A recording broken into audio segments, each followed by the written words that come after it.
ਸਾਰੀ ਸੰਗਤ ਨੂੰ ਵਾਹਿਗੁਰੂ ਜੀ ਕਾ ਖਾਲਸਾ, ਵਾਹਿਗੁਰੂ ਜੀ ਕੀ ਫਤਿਹ। ਸ਼੍ਰੀ ਗੁਰੂ ਗ੍ਰੰਥ ਸਾਹਿਬ ਦੇ ਅੰਗ ਨੰਬਰ 303 ਤੇ ਉੱਪਰੋਂ ਤੀਸਰੀ ਭਗਤੀ ਹੈ, ਮਹਿਲਾ ਚੌਥਾ, ਚੌਥੇ ਪਾਤਸ਼ਾਹ ਦੀ ਬਾਣੀ ਹੈ। ਇੱਕ ਮਨ ਇੱਕ ਵਰਤਦਾ, ਜਿਤ ਲੱਗੈ ਸੋ ਥਾਈ ਪਾਏ। ਜਿਹੜਾ ਮਨ ਹੈ ਉਹ ਇੱਕ ਥਾਂ 'ਤੇ ਇੱਕ ਸਮੇਂ ਲੱਗ ਸਕਦਾ ਹੈ, ਅਤੇ ਜੇ ਕਿਤੇ ਲੱਗ ਜੇ ਨਾ ਇੱਕ ਥਾਂ 'ਤੇ, ਫਿਰ ਉਹਨੂੰ ਕਾਮਯਾਬੀ ਮਿਲ ਜਾਂਦੀ। ਥਾਂ ਪੈਣਾ ਹੁੰਦਾ, ਕਾਮਯਾਬੀ ਮਿਲਣਾ। ਕੋਈ ਗੱਲਾਂ ਕਰੇ ਘਨੇਰੀਆਂ, ਘਨੇਰੀਆਂ ਬਹੁਤ ਜ਼ਿਆਦਾ, ਜੇ ਘਰ ਵੱਤ ਹੋਵੇ ਸਾਈ ਖਾਏ। ਜੇ ਮੈਨੇ ਜਿਹੜੀ ਗੱਲਾਂ ਕੋਈ ਭਾਵੇਂ ਕਿੰਨੀਆਂ ਹੀ ਕਰੀ ਜਾਏ, ਘਰ 'ਚ ਜਿਹੜੀ ਵਸਤੂ ਹੈ ਉਹ ਉਹੀ ਖਾਏਗਾ, ਸਾਈ ਮੈਨੇ ਉਹੀ ਖਾਏਗਾ। ਕੋਈ ਕਹੇ ਮੇਰੇ ਕੋਲ ਆ ਜੀ, ਮੇਰੇ ਕੋਲ ਆ ਲੋਕਾਂ, ਪਰ ਜੋ ਘਰ 'ਚ ਹੈ ਉਹੀ ਖਾਏਗਾ। ਬਿਨ ਸਤਿਗੁਰ ਸੋਝੀ ਨਾ ਪਵੇ, ਅਹੰਕਾਰ ਨਾ ਵਿੱਚੋਂ ਜਾਏ। ਗੁਰੂ ਤੋਂ ਬਿਨਾਂ ਸੋਝੀ ਨਹੀਂ ਆਉਂਦੀ, ਸੋਝੀ ਤੋਂ ਬਿਨਾਂ ਅੰਦਰ ਹੰਕਾਰ ਨਹੀਂ ਖਤਮ ਹੁੰਦਾ। ਕਿਉਂਕਿ ਮਨੁੱਖ ਜਿਉਂ-ਜਿਉਂ ਨਾਮ ਜਪਦਾ ਹੈ, ਇਹਦੀ ਸੋਚ ਉੱਚੀ ਹੁੰਦੀ ਜਾਂਦੀ ਹੈ। ਜਿਉਂ-ਜਿਉਂ ਸੋਚ ਉੱਚੀ ਹੁੰਦੀ ਹੈ, ਮਨੁੱਖ ਨੂੰ ਫਿਰ ਗਿਆਨ ਹੁੰਦਾ ਹੈ ਕਿ ਜੋ ਕੁਛ ਮੇਰੇ ਕੋਲ ਹੈ ਇਹ ਸਭ ਪਰਮਾਤਮਾ ਦਾ ਦਿੱਤਾ ਹੋਇਆ ਹੈ। ਦਿਮਾਗ ਹੈ ਤਾਂ ਵੀ ਪਰਮਾਤਮਾ ਦਿੱਤਾ ਹੈ, ਧਨ ਦੌਲਤ ਹੈ ਤਾਂ ਵੀ ਉਹਦੇ ਦਿੱਤਾ ਹੈ, ਬਾਲ ਬੱਚੇ ਨੇ ਤਾਂ ਵੀ ਉਹਦੇ ਦਿੱਤਾ ਹੈ, ਕੋਠੀ ਕਾਰ ਹੈ ਤਾਂ ਵੀ ਉਸ 'ਤੇ ਦਿੱਤੀ ਹੋਈ, ਸੁੰਦਰਤਾ ਹੈ ਤਾਂ ਵੀ ਉਸ 'ਤੇ ਦਿੱਤੀ ਹੋਈ ਹੈ। ਜਦੋਂ ਮਨੁੱਖ ਨੂੰ 100% ਇਸ ਗੱਲ 'ਤੇ ਵਿਸ਼ਵਾਸ ਹੁੰਦਾ, ਉਹਦੇ ਅੰਦਰ ਹੰਕਾਰ ਖਤਮ ਹੋ ਜਾਂਦਾ। ਇਸ ਲਈ ਗੁਰੂ ਤੋਂ ਬਿਨਾਂ ਸੋਝੀ ਹੀ ਨਹੀਂ ਹੁੰਦੀ। ਸੋਝੀ ਜਿੰਨਾ ਚਿਰ ਨਹੀਂ ਹੁੰਦੀ, ਅੰਦਰ ਹੰਕਾਰ ਨਹੀਂ ਖਤਮ ਹੁੰਦਾ। ਅਹੰਕਾਰੀਆਂ ਨੂੰ ਦੁੱਖ ਭੁੱਖ ਹੈ, ਹੱਥ ਤੁਹਾਡੇ ਘਰ ਘਰ ਮੰਗਾਏ। ਜਿਹੜੇ ਹੰਕਾਰੀ ਹੁੰਦੇ ਨੇ, ਉਹਨਾਂ ਦਾ ਮਨ ਕਦੇ ਨਹੀਂ ਰਜਿਆ ਕਰਦਾ, ਉਹ ਹਮੇਸ਼ਾ ਹੀ ਭੁੱਖਾ ਹੀ ਰਹਿੰਦਾ ਹੈ। ਭੁੱਖੇ ਕਾਰਨ ਉਹ ਦੁਖੀ ਰਹਿੰਦਾ ਹੈ, ਧਿਰ ਧਿਰ ਤੋਂ ਮੰਗਦਾ ਫਿਰਦਾ, ਹੱਥ ਚੜ੍ਹਦਾ ਹੈ, ਘਰ ਘਰ ਮੰਗਦਾ ਫਿਰਦਾ। ਕੂੜ ਠੱਗੀ ਗੁੱਝੀ ਨਾ ਰਹੇ, ਮੁਲੰਮਾ ਪਾਜ ਲਹਿ ਜਾਏ। ਜੇ ਮੰਨ ਲਓ ਤਾਂਬੇ ਦੀ ਛਾਪ ਹੋਵੇ ਬਣਾਈ ਹੋਈ, ਉੱਤੇ ਸੋਨੇ ਦਾ ਪਾਣੀ ਫੇਰ ਦਿਓ, ਬਾਹਰੋਂ ਤਾਂ ਸੋਨਾ ਲੱਗੂ ਨਾ। ਜਿਵੇਂ ਕੱਲ੍ਹ ਵੀ ਮੈਂ ਕਿਹਾ ਵੀ ਉਹਨਾਂ ਨੇ ਜਿਹੜਾ ਆਪਣੇ ਹੋਣ ਵਾਲੇ ਜਵਾਈ ਨੂੰ ਛਾਪ ਪਾਤੀ ਸੋਨੇ ਦੀ ਕਹਿ ਕੇ।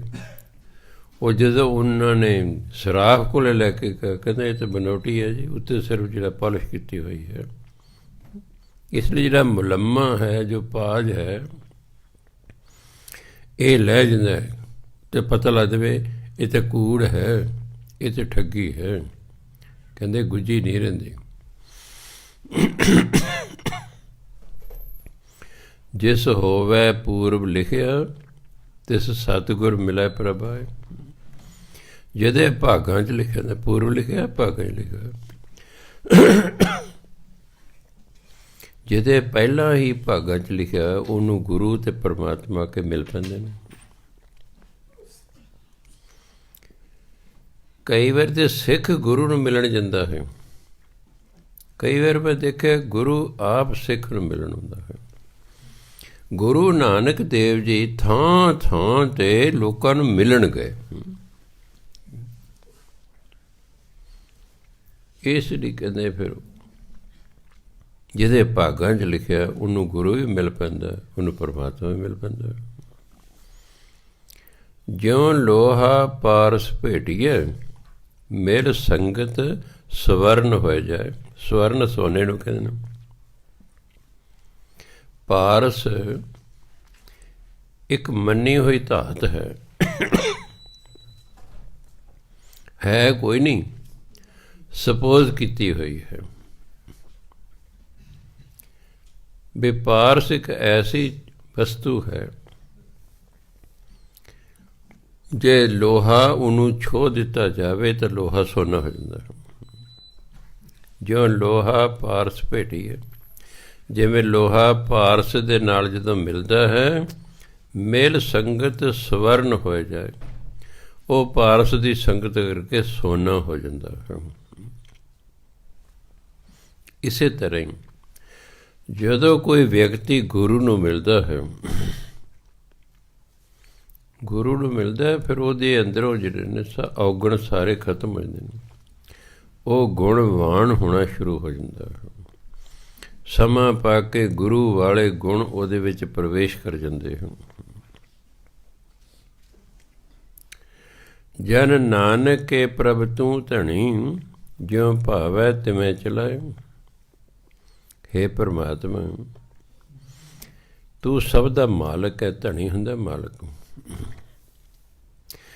ਜਿਵੇਂ ਪਰਮਾਤਮਾ ਨੂੰ ਭਾਉਂਦਾ ਹੈ, ਉਵੇਂ ਪਰਮਾਤਮਾ ਜੀਵਾਂ ਨੂੰ ਚਲਾਉਂਦਾ ਹੈ ਉਹ ਸਭ ਦਾ ਧਣੀ, ਹੈ ਉਹ ਸਭ ਦਾ ਮਾਲਕ। ਪਰ ਜਿਵੇਂ ਉਹ ਚਾਹੁੰਦਾ ਹੈ, ਉਵੇਂ ਜੀਵਾਂ ਨੂੰ ਚਲਾਉਂਦਾ। ਅਸੀਂ ਆਪਣੀ ਮਰਜ਼ੀ ਨਾਲ ਨਹੀਂ ਚੱਲ ਸਕਦੇ। ਦੇਖਣ ਨੂੰ ਐਂ ਲੱਗਦਾ ਹੈ ਵੀ ਅਸੀਂ ਆਪਣੀ ਮਰਜ਼ੀ ਕਰ ਰਹੇ ਹਾਂ। ਅਸੀਂ ਆਪਣੀ ਮਰਜ਼ੀ ਨਾਲ ਸਤਸੰਗ 'ਚ ਆਏ ਹਾਂ। ਸਾਡੇ ਨੂੰ ਕਿਸੇ ਡੰਡਾ ਲੈ ਕੇ ਤਾਂ ਸਾਨੂੰ ਨਹੀਂ ਭੇਜਿਆ ਹੈ। ਅਸੀਂ ਤਾਂ ਆਪਣੀ ਮਰਜ਼ੀ ਨਾਲ ਆਏ ਹਾਂ। ਨਹੀਂ, ਉਹਨੇ ਸਾਨੂੰ ਅੰਦਰੋਂ ਪ੍ਰੇਰਿਤ ਕੀਤਾ, ਸਾਡੀ ਰੁਚੀ ਬਣਾਈ ਕਿ ਚੱਲ ਭਾਈ ਟਾਈਮ ਹੋ ਗਿਆ ਸਤਸੰਗ ਜਾ। ਜਿਨ੍ਹਾਂ ਨੇ ਕਿਹਾ ਕਿ ਤੁਸੀਂ ਘਰਾਂ 'ਚ ਹੀ ਬੈਠੋ, ਉਹ ਬੈਠੇ ਨੇ। ਕਿਸੇ ਨੇ ਕਹਿਤਾ ਤੁਸੀਂ ਠੇਕਿਆਂ 'ਤੇ ਜਾਓ, ਠੇਕਿਆਂ 'ਚ ਚਲੇ ਗਏ। ਉਹ ਸਭ ਦਾ ਮਾਲਕ ਹੈ। ਜਿਵੇਂ ਉਹ ਚਾਹੁੰਦਾ ਹੈ, ਉਵੇਂ ਜੀਵਾਂ ਨੂੰ ਤੋਰਦਾ ਹੈ। ਇਹ ਗੱਲ ਵੱਖਰੀ ਹੈ ਕਿ ਉਹ ਕਿਸੇ ਨੂੰ ਸਤ ਸੰਗਤ ਦੇ ਵਿੱਚ ਅਤੇ ਕਿਸੇ ਨੂੰ ਕੁਸੰਗਤ 'ਚ ਕਿਉਂ ਭੇਜਦਾ। ਉਹ ਚੰਗਾ ਰੱਬ ਹੈ, ਵਿਜੜ ਕੇ ਮਾੜੇ ਪਾਸੇ ਵੀ ਭੇਜਦਾ ਹੈ। ਲੱਗਦਾ ਨਾ ਅਜੀਬ। ਕਿਸੇ ਨੂੰ ਚੋਰੀ ਕਰਨ 'ਤੇ ਲਾਇਆ ਹੋਇਆ, ਵੀ ਚੰਗਾ ਰੱਬ ਹੈ। ਚੋਰੀ ਕਰਨ 'ਤੇ ਲਾਇਆ ਹੋਇਆ, ਪੁੱਠੇ ਕੰਮਾਂ 'ਤੇ ਲਾਇਆ ਹੋਇਆ। ਉਹ ਸਾਡੇ ਪਿਛਲੇ ਜਨਮਾਂ ਦੇ ਕਰਮਾਂ ਨੂੰ ਵੇਖ ਕੇ ਨਾ ਅੱਗੇ ਸਾਨੂੰ ਤੋਰਦਾ ਹੈ।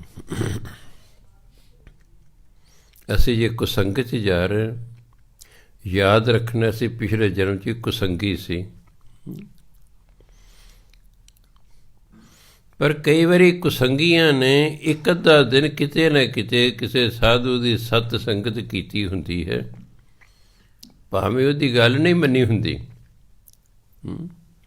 ਉਹ ਫਿਰ ਅਗਲੇ ਜਨਮ ਦੇ ਵਿੱਚ ਕੋਈ ਨਾ ਕੋਈ ਉਹਨੂੰ ਫਿਰ ਸਾਧੂ ਸੰਤ ਮਹਾਤਮਾ ਟੱਕਰ ਜਾਂਦਾ, ਉਹਦੀ ਕੁਸੰਗਤ ਛੁਡਾ ਦਿੰਦਾ, ਕਿਉਂਕਿ ਉਹਨੇ 2-4 ਦਿਨ ਕਿਸੇ ਸਾਧੂ ਦੀ ਸੰਗਤ ਪਿਛਲੇ ਜਨਮ 'ਚ ਕੀਤੀ, ਬਾਕੀ ਦੀ ਕੁਸੰਗਤ ਹੀ ਕੀਤੀ ਸੀ ਉਹਨੂੰ।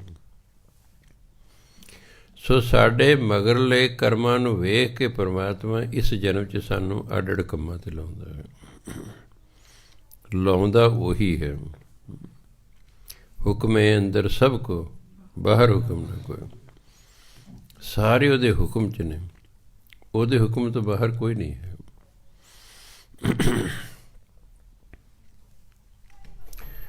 ਅੱਗੇ ਕਹਿੰਦੇ ਪੌੜੀ, ਜਿਨ ਹਰ ਹਿਰਦੈ ਸੇਵਿਆ ਤਿਨ ਹਰ ਆਪ ਮਿਲਾਏ। ਜਿਨ੍ਹਾਂ ਨੇ ਹਿਰਦੇ ਦੇ ਪਰਮਾਤਮਾ ਦਾ ਸਿਮਰਨ ਕੀਤਾ, ਸੇਵਿਆ ਮੈਨੇ ਸਿਮਰਨ ਕੀਤਾ, ਤਿਨ ਹਰ ਆਪ ਮਿਲਾਏ, ਉਹਨਾਂ ਨੂੰ ਪਰਮਾਤਮਾ ਆਪ ਆਪਣੇ ਨਾਲ ਮਿਲਾ ਲੈਂਦਾ ਹੈ। ਸਾਡਾ ਕੰਮ ਹੈ ਬਸ ਸਿਮਰਨ ਕਰਦੇ ਰਹਿਣਾ। ਸਿਮਰਨ ਕਰਦੇ ਰਹੋ, ਫਜ਼ੂਲ ਦੀ ਚਿੰਤਾ ਕਰਨ ਦੀ ਕੋਈ ਲੋੜ ਨਹੀਂ ਹੈ। ਜੇ ਅਸੀਂ ਆਪਣੀ ਡਿਊਟੀ ਕਰਦੇ ਰਹਾਂਗੇ, ਪਰਮਾਤਮਾ ਫਿਰ ਆਪਣੀ ਡਿਊਟੀ ਕਰੇਗਾ।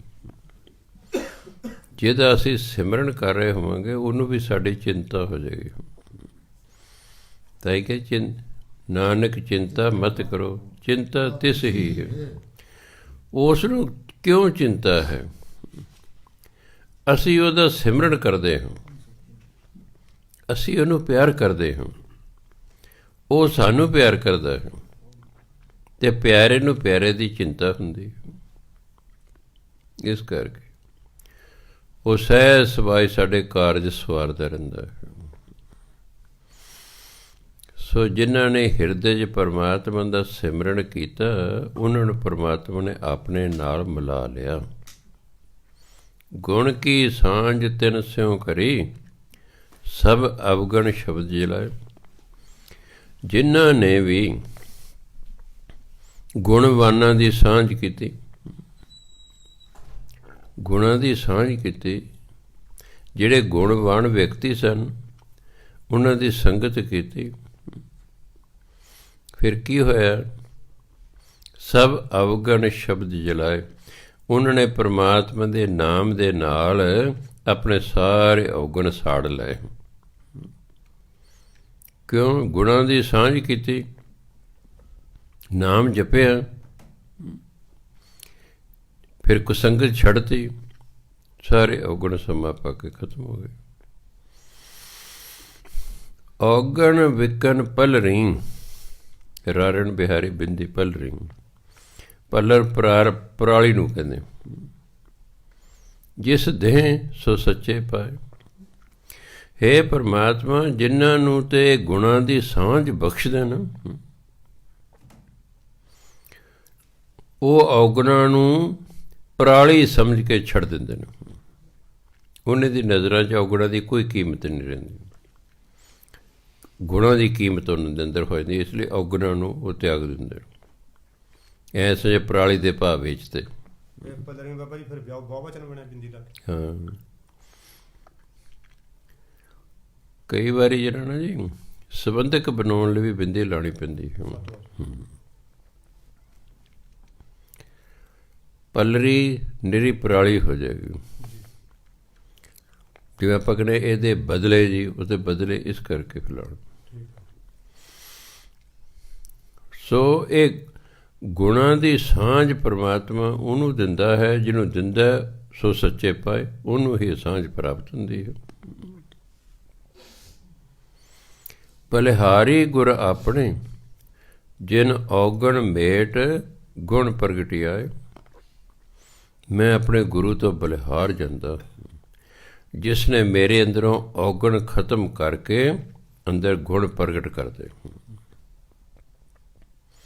ਜਿਉਂ ਜਿਉਂ ਤੁਸੀਂ ਬਾਣੀ ਦੀ ਸਾਂਝ ਕਰਦੇ ਹੋ, ਸਤ ਸੰਗਤ ਕਰਦੇ ਹੋ, ਇਹ ਮਨੁੱਖ ਬੁਰਾਈਆਂ ਨੂੰ ਛੱਡਦਾ ਜਾਂਦਾ, ਛੱਡਦਾ ਜਾਂਦਾ, ਛੱਡਦਾ ਜਾਂਦਾ। ਜਦੋਂ ਬੁਰਾਈ ਛੱਡਦਾ ਤਾਂ ਚੰਗਿਆਈ ਨੇ ਆਪਣੇ ਆਪ ਹੀ ਪ੍ਰਵੇਸ਼ ਹੋ ਜਾਣਾ।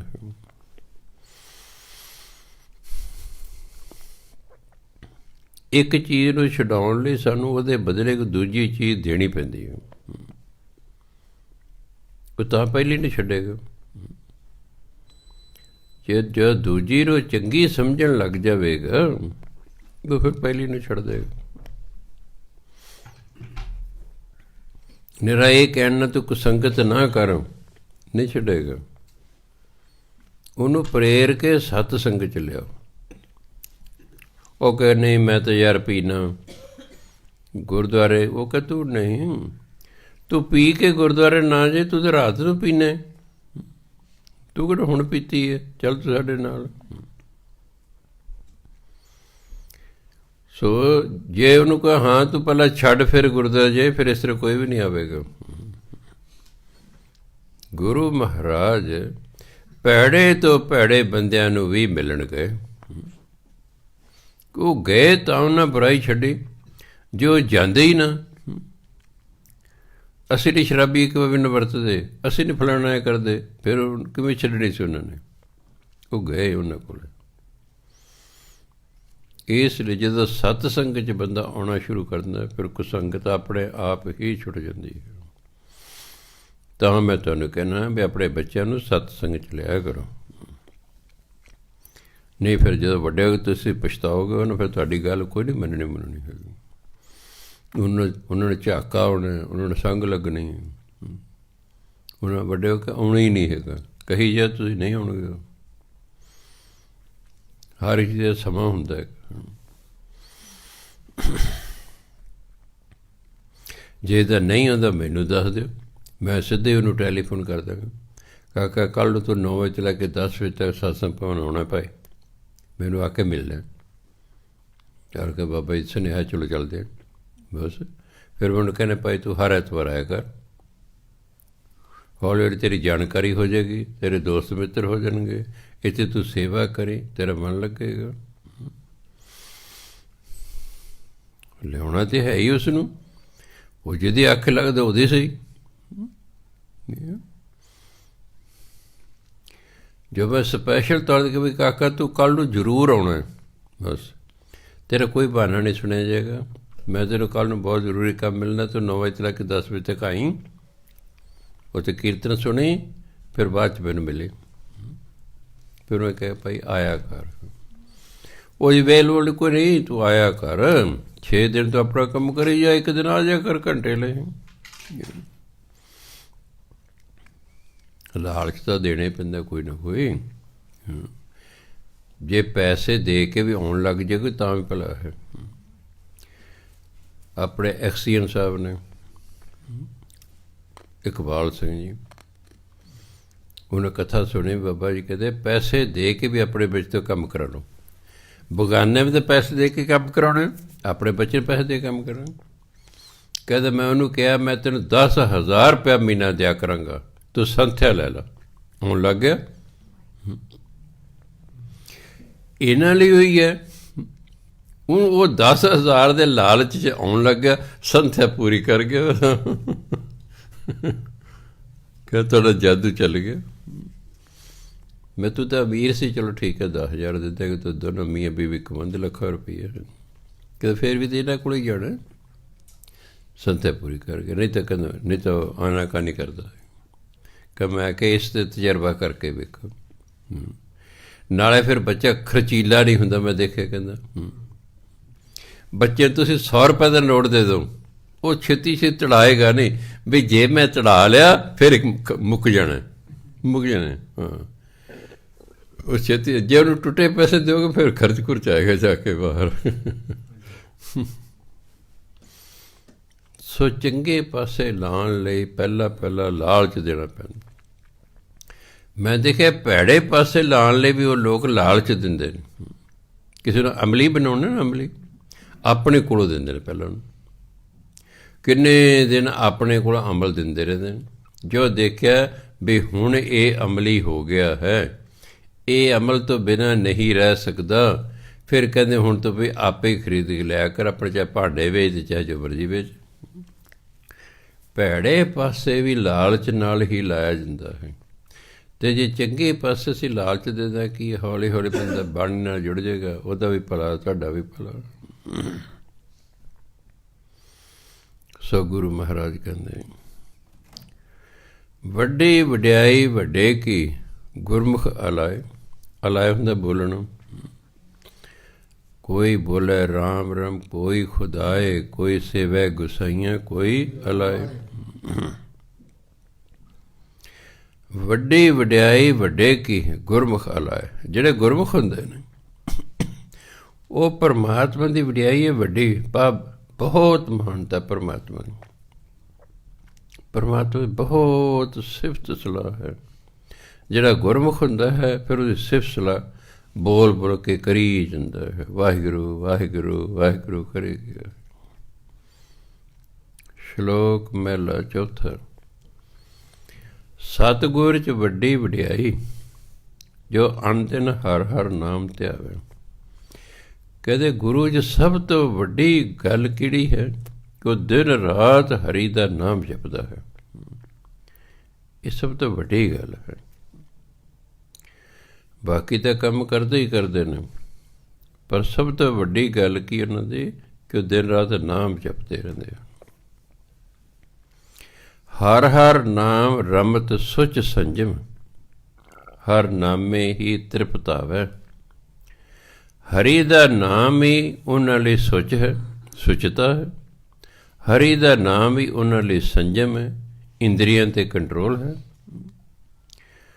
ਉਹਨਾਂ ਨੂੰ ਮਨ ਦੀ ਸੁਚਤਾ ਰੱਖਣ ਲਈ ਇਹਦੀ ਦੇ ਕੰਟਰੋਲ ਕਰਨ ਲਈ ਯਤਨ ਨਹੀਂ ਕਰਨਾ ਪੈਂਦਾ। ਪਰਮਾਤਮਾ ਦਾ ਨਾਮ ਰਮਤ, ਉਹ ਪਰਮਾਤਮਾ ਦਾ ਨਾਮ ਜਪਦੇ ਰਹਿੰਦੇ ਨੇ। ਇਹੀ ਉਹਨਾਂ ਲਈ ਸੁਚਤਾ ਹੈ, ਇਹੀ ਉਹਨਾਂ ਲਈ ਸੰਜਮ। ਹਰ ਨਾਮੇ ਹੀ ਤ੍ਰਿਪਤਾਵੇ, ਤੇ ਹਰੀ ਦੇ ਨਾਮ ਰਾਹੀਂ ਸੰਤੁਸ਼ਟ ਰਹਿੰਦੇ ਨੇ। ਉਹ ਤ੍ਰਿਪਤ ਰਹਿੰਦੇ ਨੇ, ਰੱਜੇ ਰਹਿੰਦੇ ਹਨ। ਮਨ ਦੀਆਂ ਭੁੱਖਾਂ ਖਤਮ ਹੋ ਜਾਂਦੀਆਂ ਹਨ। ਨਹੀਂ ਤਾਂ ਮਨ ਭੁੱਖਾ ਹੈ। ਸਰੀਰ ਨੂੰ ਰਜਾਉਣਾ ਕੋਈ ਔਖਾ ਨਹੀਂ ਹੈ। 4, 6, 8 ਰੋਟੀਆਂ ਰੱਜ ਜਾਏਗਾ। ਕਿਤੇ ਬਹੁਤਾ ਚਾਂਬਲ ਗਿਆ 11, 12 ਨਾਲ ਰੱਜ ਜਾਏਗਾ। ਕਈ ਵਾਰੀ ਜਵਾਕ ਚਾਂਬਲ ਜਾਂਦੇ ਨੇ। ਮੈਂ ਕੋਈ ਟੂਰ 'ਤੇ ਟੂਰਨਾਮੈਂਟ 'ਤੇ ਲੈ ਗਏ। ਸਾਡਾ ਟੀਚਰ ਹੋ ਗਿਆ ਬਿਮਾਰ। ਮੈਂ ਕੈਪਟਨ ਸੀ। ਕਹਿੰਦਾ ਆਹ ਲੈ ਕਾਕਾ, ਰੋਟੀ ਪਾਣੀ ਦਾ ਇਹਨਾਂ ਦਾ ਖਰਚਾ, ਅਤੇ ਇਹਨਾਂ ਨੂੰ ਜਿਹੜਾ ਹੈ ਜਦੋਂ ਮੈਚ ਮੁੱਕ ਜੇ ਇਹਨਾਂ ਨੂੰ ਦੁਪਹਿਰ ਦੀ ਰੋਟੀ ਖਵਾ ਦੇਣੀ। ਮੈਂ ਚੰਗਾ ਜੀ। ਮੈਚ ਖਤਮ ਹੋ ਗਿਆ, ਉਦੋਂ ਰੋਟੀ ਦਾ ਵੇਲਾ ਹੋ ਗਿਆ। ਮੈਂ ਹੋਟਲ 'ਤੇ ਲੈ ਆਇਆ। ਉਦੋਂ 1 ਰੁਪਏ ਦੀ ਥਾਲੀ ਹੁੰਦੀ ਸੀ। 4 ਰੋਟੀਆਂ ਦੀ ਤੰਦੂਰ ਦੀਆਂ, ਦਾਲ ਸਬਜ਼ੀ ਜੋ ਕੁਛ ਹੁੰਦੀ ਸੀ, 1 ਰੁਪਏ ਦੀ ਉਦੋਂ ਹੁੰਦੇ। ਇਹ ਮੈਂ ਗੱਲ ਕੋਈ 59-60 ਦੀ ਕਰ ਰਿਹਾ ਤੁਹਾਡੇ ਨਾਲ। ਉਹ ਤਾਂ ਜੀ ਜਿਉਂ ਲੱਗੇ ਖਾਣ, ਉਹਦਾ ਆਟਾ ਮੁਕਾਤਾ ਹੋਟਲ ਵਾਲੇ ਦਾ। ਉਹਨੇ ਦੁਬਾਰਾ ਗੁੰਨ ਲਿਆ। 11 ਸੀ ਪਲੇਅਰ, 7 ਖੇਡਣ ਵਾਲੇ ਸਨ, 4 ਨਾਲ ਸਪੇਅਰ ਸਨ, 11। ਉਹਨੇ ਦੂਜੀ ਵਾਰੀ ਗੁੰਨੇ ਮੁਕਾਤਾ। ਉਹ ਕਹਿੰਦਾ ਤੁਹਾਡਾ ਟੀਚਰ ਕਿਹੜਾ? ਉਹ ਕਹਿੰਦੇ ਟੀਚਰ ਤਾਂ ਛੁੱਟੀ 'ਤੇ ਆ, ਸਾਡਾ ਕੈਪਟਨ ਹੈ। ਮੇਰੇ ਕੋਲ ਆ ਗਿਆ, ਕਹਿੰਦਾ ਕਾਕਾ ਮੈਂ ਕੋਈ ਪੈਸਾ ਨਹੀਂ ਲੈਂਦਾ, ਇਹਨੂੰ ਕਿਰਪਾ ਕਰਕੇ ਲੈ ਜਾ। ਮੈਂ ਨਹੀਂ ਜੀ, ਮੈਂ ਅੰਕਲ ਜੀ ਇਹ ਚਾਂਬਲ ਗਏ ਨੇ, ਇਹ ਰੱਜੇ ਹੋਏ ਨੇ, ਇੱਕ ਅੱਧੀ ਦੋ ਰੋਟੀ ਖਾਣਗੇ। ਉਹ ਕੋਈ ਗੱਲ ਨਹੀਂ, ਤੁਸੀਂ 4-4 ਰੋਟੀਆਂ ਦਾ 1-1 ਰੁਪਈਆ ਲੈਣਾ। ਤੁਸੀਂ ਟੋਟਲ ਕਰ ਲਓ, ਮੇਰੇ ਟੋਟਲ ਇੰਨੀਆਂ ਰੋਟੀਆਂ ਖਾਦੇ, ਮੈਂ ਉਹਦੇ ਅਨੁਸਾਰ ਤੁਹਾਨੂੰ ਪੈਸੇ ਦੇ ਦਾਂਗਾ, ਇਹਨਾਂ ਰਜਾ ਦਿਓ। ਫਿਰ ਛੇਤੀ ਰੱਜ ਰੁੱਝ ਗਏ ਬਸ। ਚਲੋ ਪੈਸੇ ਦੇਤੇ। ਮੈਂ ਸਟੇਸ਼ਨ 'ਤੇ ਉਹਨਾਂ ਲੈ ਗੱਡੀ ਫੜਨੀ। ਮੈਂ ਸੱਚੋ ਦੱਸ ਤੂੰ ਕਿੰਨੀਆਂ ਖਾਧੀਆਂ? ਇੱਕ ਕਹਿੰਦਾ ਮੈਂ 11 ਖਾਧੀਆਂ। ਇੱਕ ਨੂੰ ਮੈਂ ਕਿਹਾ ਤੂੰ ਕਿੰਨੀਆਂ ਖਾਧੀਆਂ? ਕਹਿੰਦਾ ਮੈਂ 17 ਖਾਧੀਆਂ। ਮੈਂ ਤਾਂ ਹੀ ਉਹਦਾ ਆਟਾ ਮੁੱਕ ਗਿਆ। ਇਹ ਚਾਂਬਲੇ ਹੋਏ ਜਵਾਕ ਜਿਹੜੇ ਨਾ ਕਿਸੇ ਨੂੰ ਖਾ ਕੇ ਰੋਜ਼ ਨਹੀਂ ਖਾ ਹੁੰਦਾ, ਕਿਸੇ ਨੂੰ ਹੋ ਗਿਆ। ਸੋ ਜਿਵੇਂ ਤੁਸੀਂ ਰੋਜ਼ ਤਵੇ ਦੀਆਂ ਰੋਟੀਆਂ ਖਾਓ, ਇੱਕ ਦਿਨ ਤੁਸੀਂ ਹੋਟਲ ਦੀਆਂ ਖਾਓ, ਤੁਹਾਨੂੰ ਜ਼ਿਆਦਾ ਸਵਾਦ ਲੱਗਣਗੀਆਂ। ਰੋਜ਼ ਨਹੀਂ ਸਵਾਦ ਲੱਗਣੇ ਬਿਮਾਰ ਕਰਦੇ ਹੋਟਲ ਦੀ ਰੋਟੀ। ਪਰ ਜੇ 5-7 ਦਿਨਾਂ ਬਾਅਦ ਤੁਸੀਂ ਕਦੇ ਹੋਟਲ ਦੀ ਰੋਟੀ ਖਾਓਗੇ, ਤੰਦੂਰ ਦੀ ਹੁੰਦੀ ਹੈ, ਤੁਸੀਂ ਤਵੇ ਦੇ ਖਾਂਦੇ ਰਹੋ, ਉਹ ਤੁਹਾਨੂੰ ਸਵਾਦ ਲੱਗਣਗੀਆਂ। ਕਦੇ ਖਾ ਕੇ ਵੇਖ ਲਿਓ। ਆਦਤ ਨਾ ਬਣਾ ਲਿਓ ਵੀ ਸਰਦਾਰ ਜੀ ਵਧੀਆ ਪਕਾਉਣੀ ਨਹੀਂ ਪੈਂਦੀ, ਚਲੋ ਉੱਥੇ ਚੱਲੀਏ। ਸੋ ਗੁਰੂ ਮਹਾਰਾਜ ਜੀ ਕਹਿੰਦੇ ਨਾਮ ਨਾਲ ਹੀ ਉਹ ਤ੍ਰਿਪਤ ਹੋ ਜਾਂਦੇ ਨੇ। ਨਾਮ ਨਾਲ ਹੀ ਉਹਨਾਂ ਦਾ ਮਨ ਰੱਜ ਜਾਂਦਾ ਹੈ। ਰੋਟੀਆਂ ਦੀ ਇੱਕ ਹੱਦ ਹੈ, ਰੱਜ ਜਾਏਗਾ, ਪਰੰਤੂ ਹੋਰ ਕਿਸੇ ਚੀਜ਼ ਨਾਲ ਮਨ ਨਹੀਂ ਰੱਜਦਾ। ਰੋਟੀ ਨਾਲ ਸਰੀਰ ਰੱਜਦਾ ਹੈ, ਮਨ ਨਹੀਂ ਰੱਜਦਾ। ਮਨ ਭੁੱਖਾ ਹੀ ਰਹਿੰਦਾ ਹੈ। ਕਰੋੜਾਂ ਰੁਪਏ ਵੀ ਹੁਣ ਉਹ ਵੀ ਉਹਨੂੰ ਥੋੜ੍ਹੇ ਲੱਗਦੇ, ਥੋੜ੍ਹੇ ਲੱਗਦੇ। ਮੈਂ ਦੇਖਿਆ ਗਰੀਬ ਬੰਦਾ ਹੈ, ਉਹ ਕਹਿੰਦਾ ਜੇ ਮੇਰੇ ਕੋਲ ਕਿਤੇ ਲੱਖ ਦੀ ਲਾਟਰੀ ਨਿਕਲ ਆਵੇ ਨਾ, ਆਹਾ ਬਹੁਤ ਹੋ ਜਾਏ ਬਸ। ਉਹ ਲੱਖ ਦੀ ਨਿਕਲ ਆਈ ਹੈ। ਉਹ ਕੱਪੜੇ ਖਰੀਦੇ, ਜੁੱਤੇ ਖਰੀਦੇ, ਟੱਬਰ ਦਾ ਸਮਾਨ ਖਰੀਦਾ, ਕਦੇ ਇੱਕ ਸਕੂਟਰ ਖਰੀਦ ਲਾ, ਮੁੱਕ ਗਿਆ ਲੱਖ। ਉਹ ਤਾਂ ਕਹਿੰਦਾ ਕੁਛ ਵੀ ਨਹੀਂ ਯਾਰ, ਕਰੋੜ ਹੋਣਾ ਚਾਹੀਦਾ ਸੀ। ਕਰੋੜ ਹੁੰਦਾ ਉਹਦੇ ਵਿੱਚ 60-70 ਲੱਖ ਦਾ ਘਰ ਪਾ ਲੈਂਦਾ ਹੈ, ਇੱਕ ਕਾਰ ਖਰੀਦ ਲੈਂਦਾ, ਚੱਲ ਕਰੋੜ ਵੀ ਖਤਮ ਹੋ ਗਿਆ। ਉਹ ਵੀ ਥੋੜ੍ਹੇ ਨੇ, ਉਹ ਵੀ ਥੋੜ੍ਹੇ ਨੇ। ਸੋ ਨਾਮ ਤੋਂ ਬਿਨਾਂ ਮਨ ਨੂੰ ਹੋਰ ਕਿਸੇ ਵੀ ਚੀਜ਼ ਨਾਲ ਰੱਜ ਨਹੀਂ ਹੁੰਦਾ, ਜਿੰਨਾ ਮਰਜ਼ੀ ਤੁਸੀਂ ਇਕੱਠਾ ਕਰ ਲਓ ਸਮਾਨ।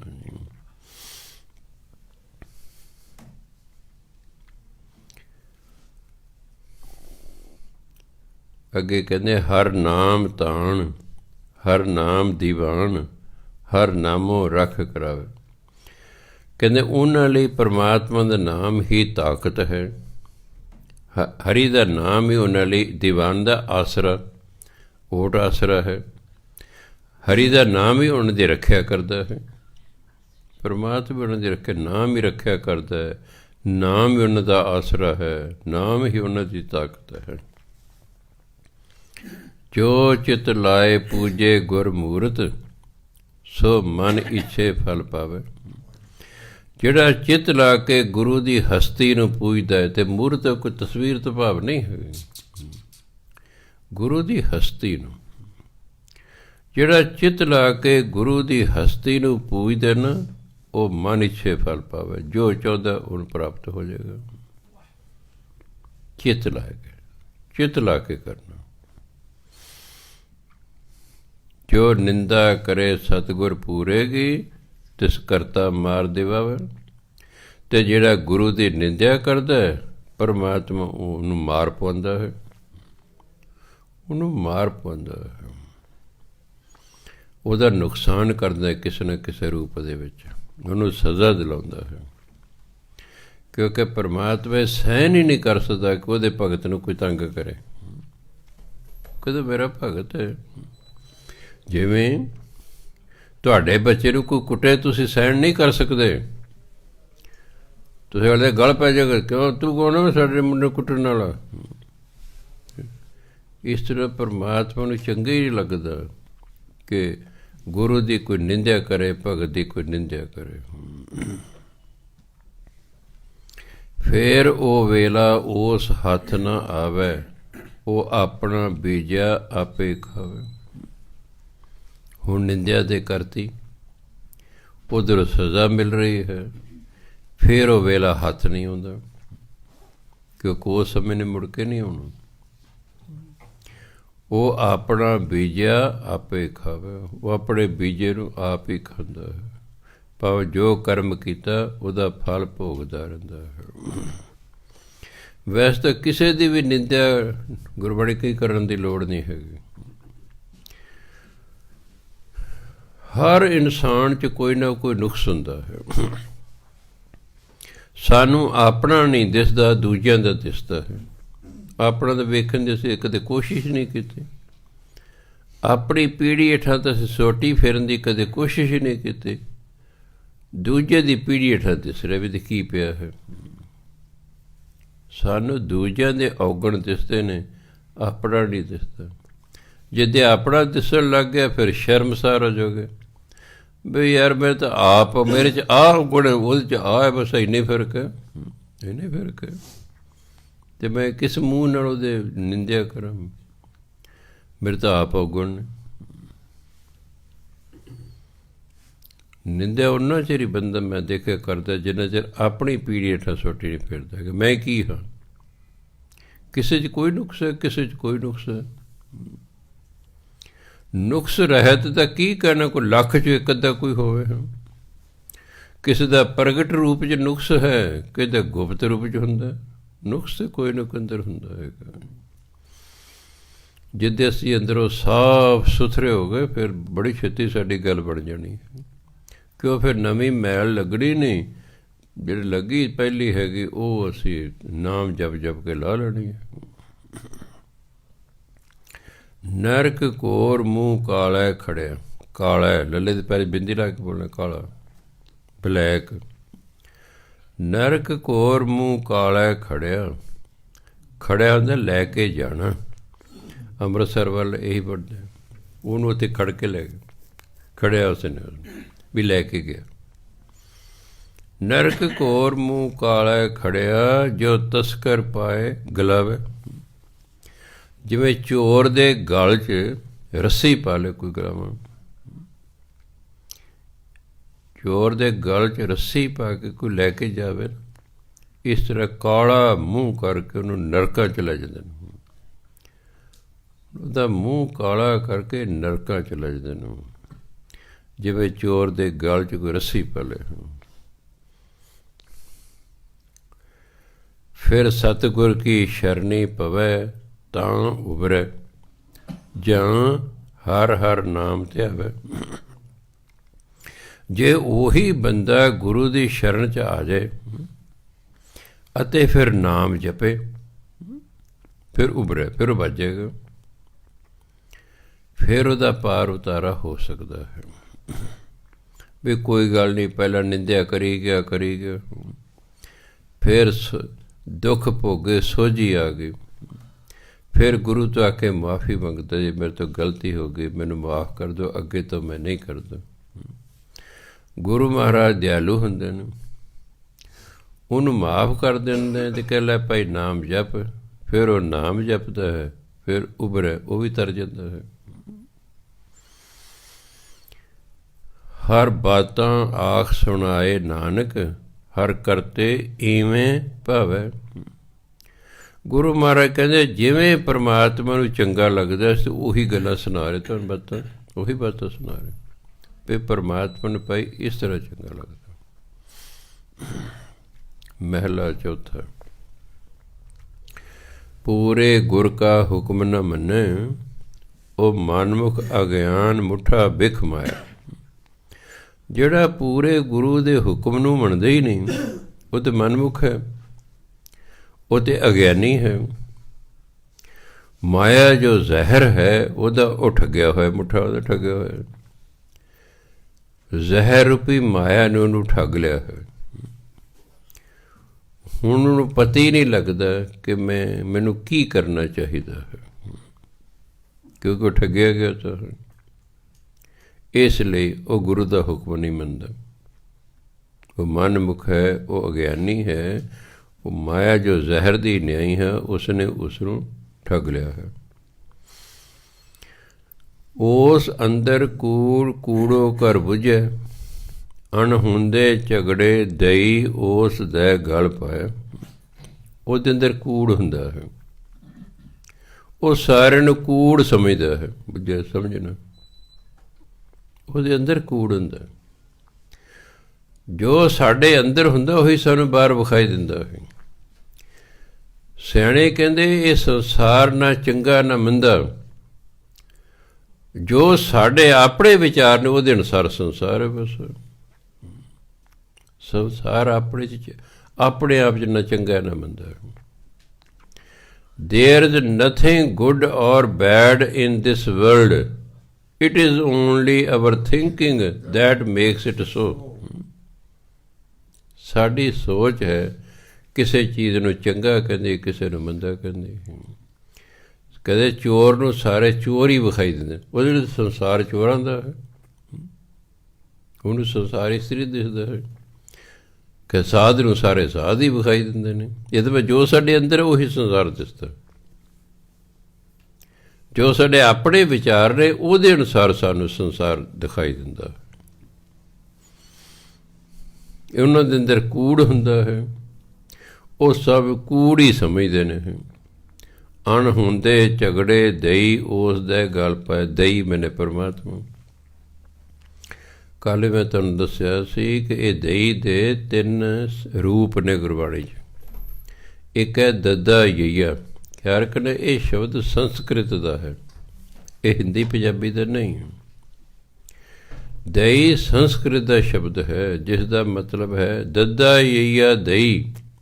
ਉਹਦਾ ਮਤਲਬ ਹੇ ਰੱਬਾ। ਦੱਦਾ ਯਈਏ ਨੂੰ ਔਂਕੜ, ਦਈ ਰੱਬ।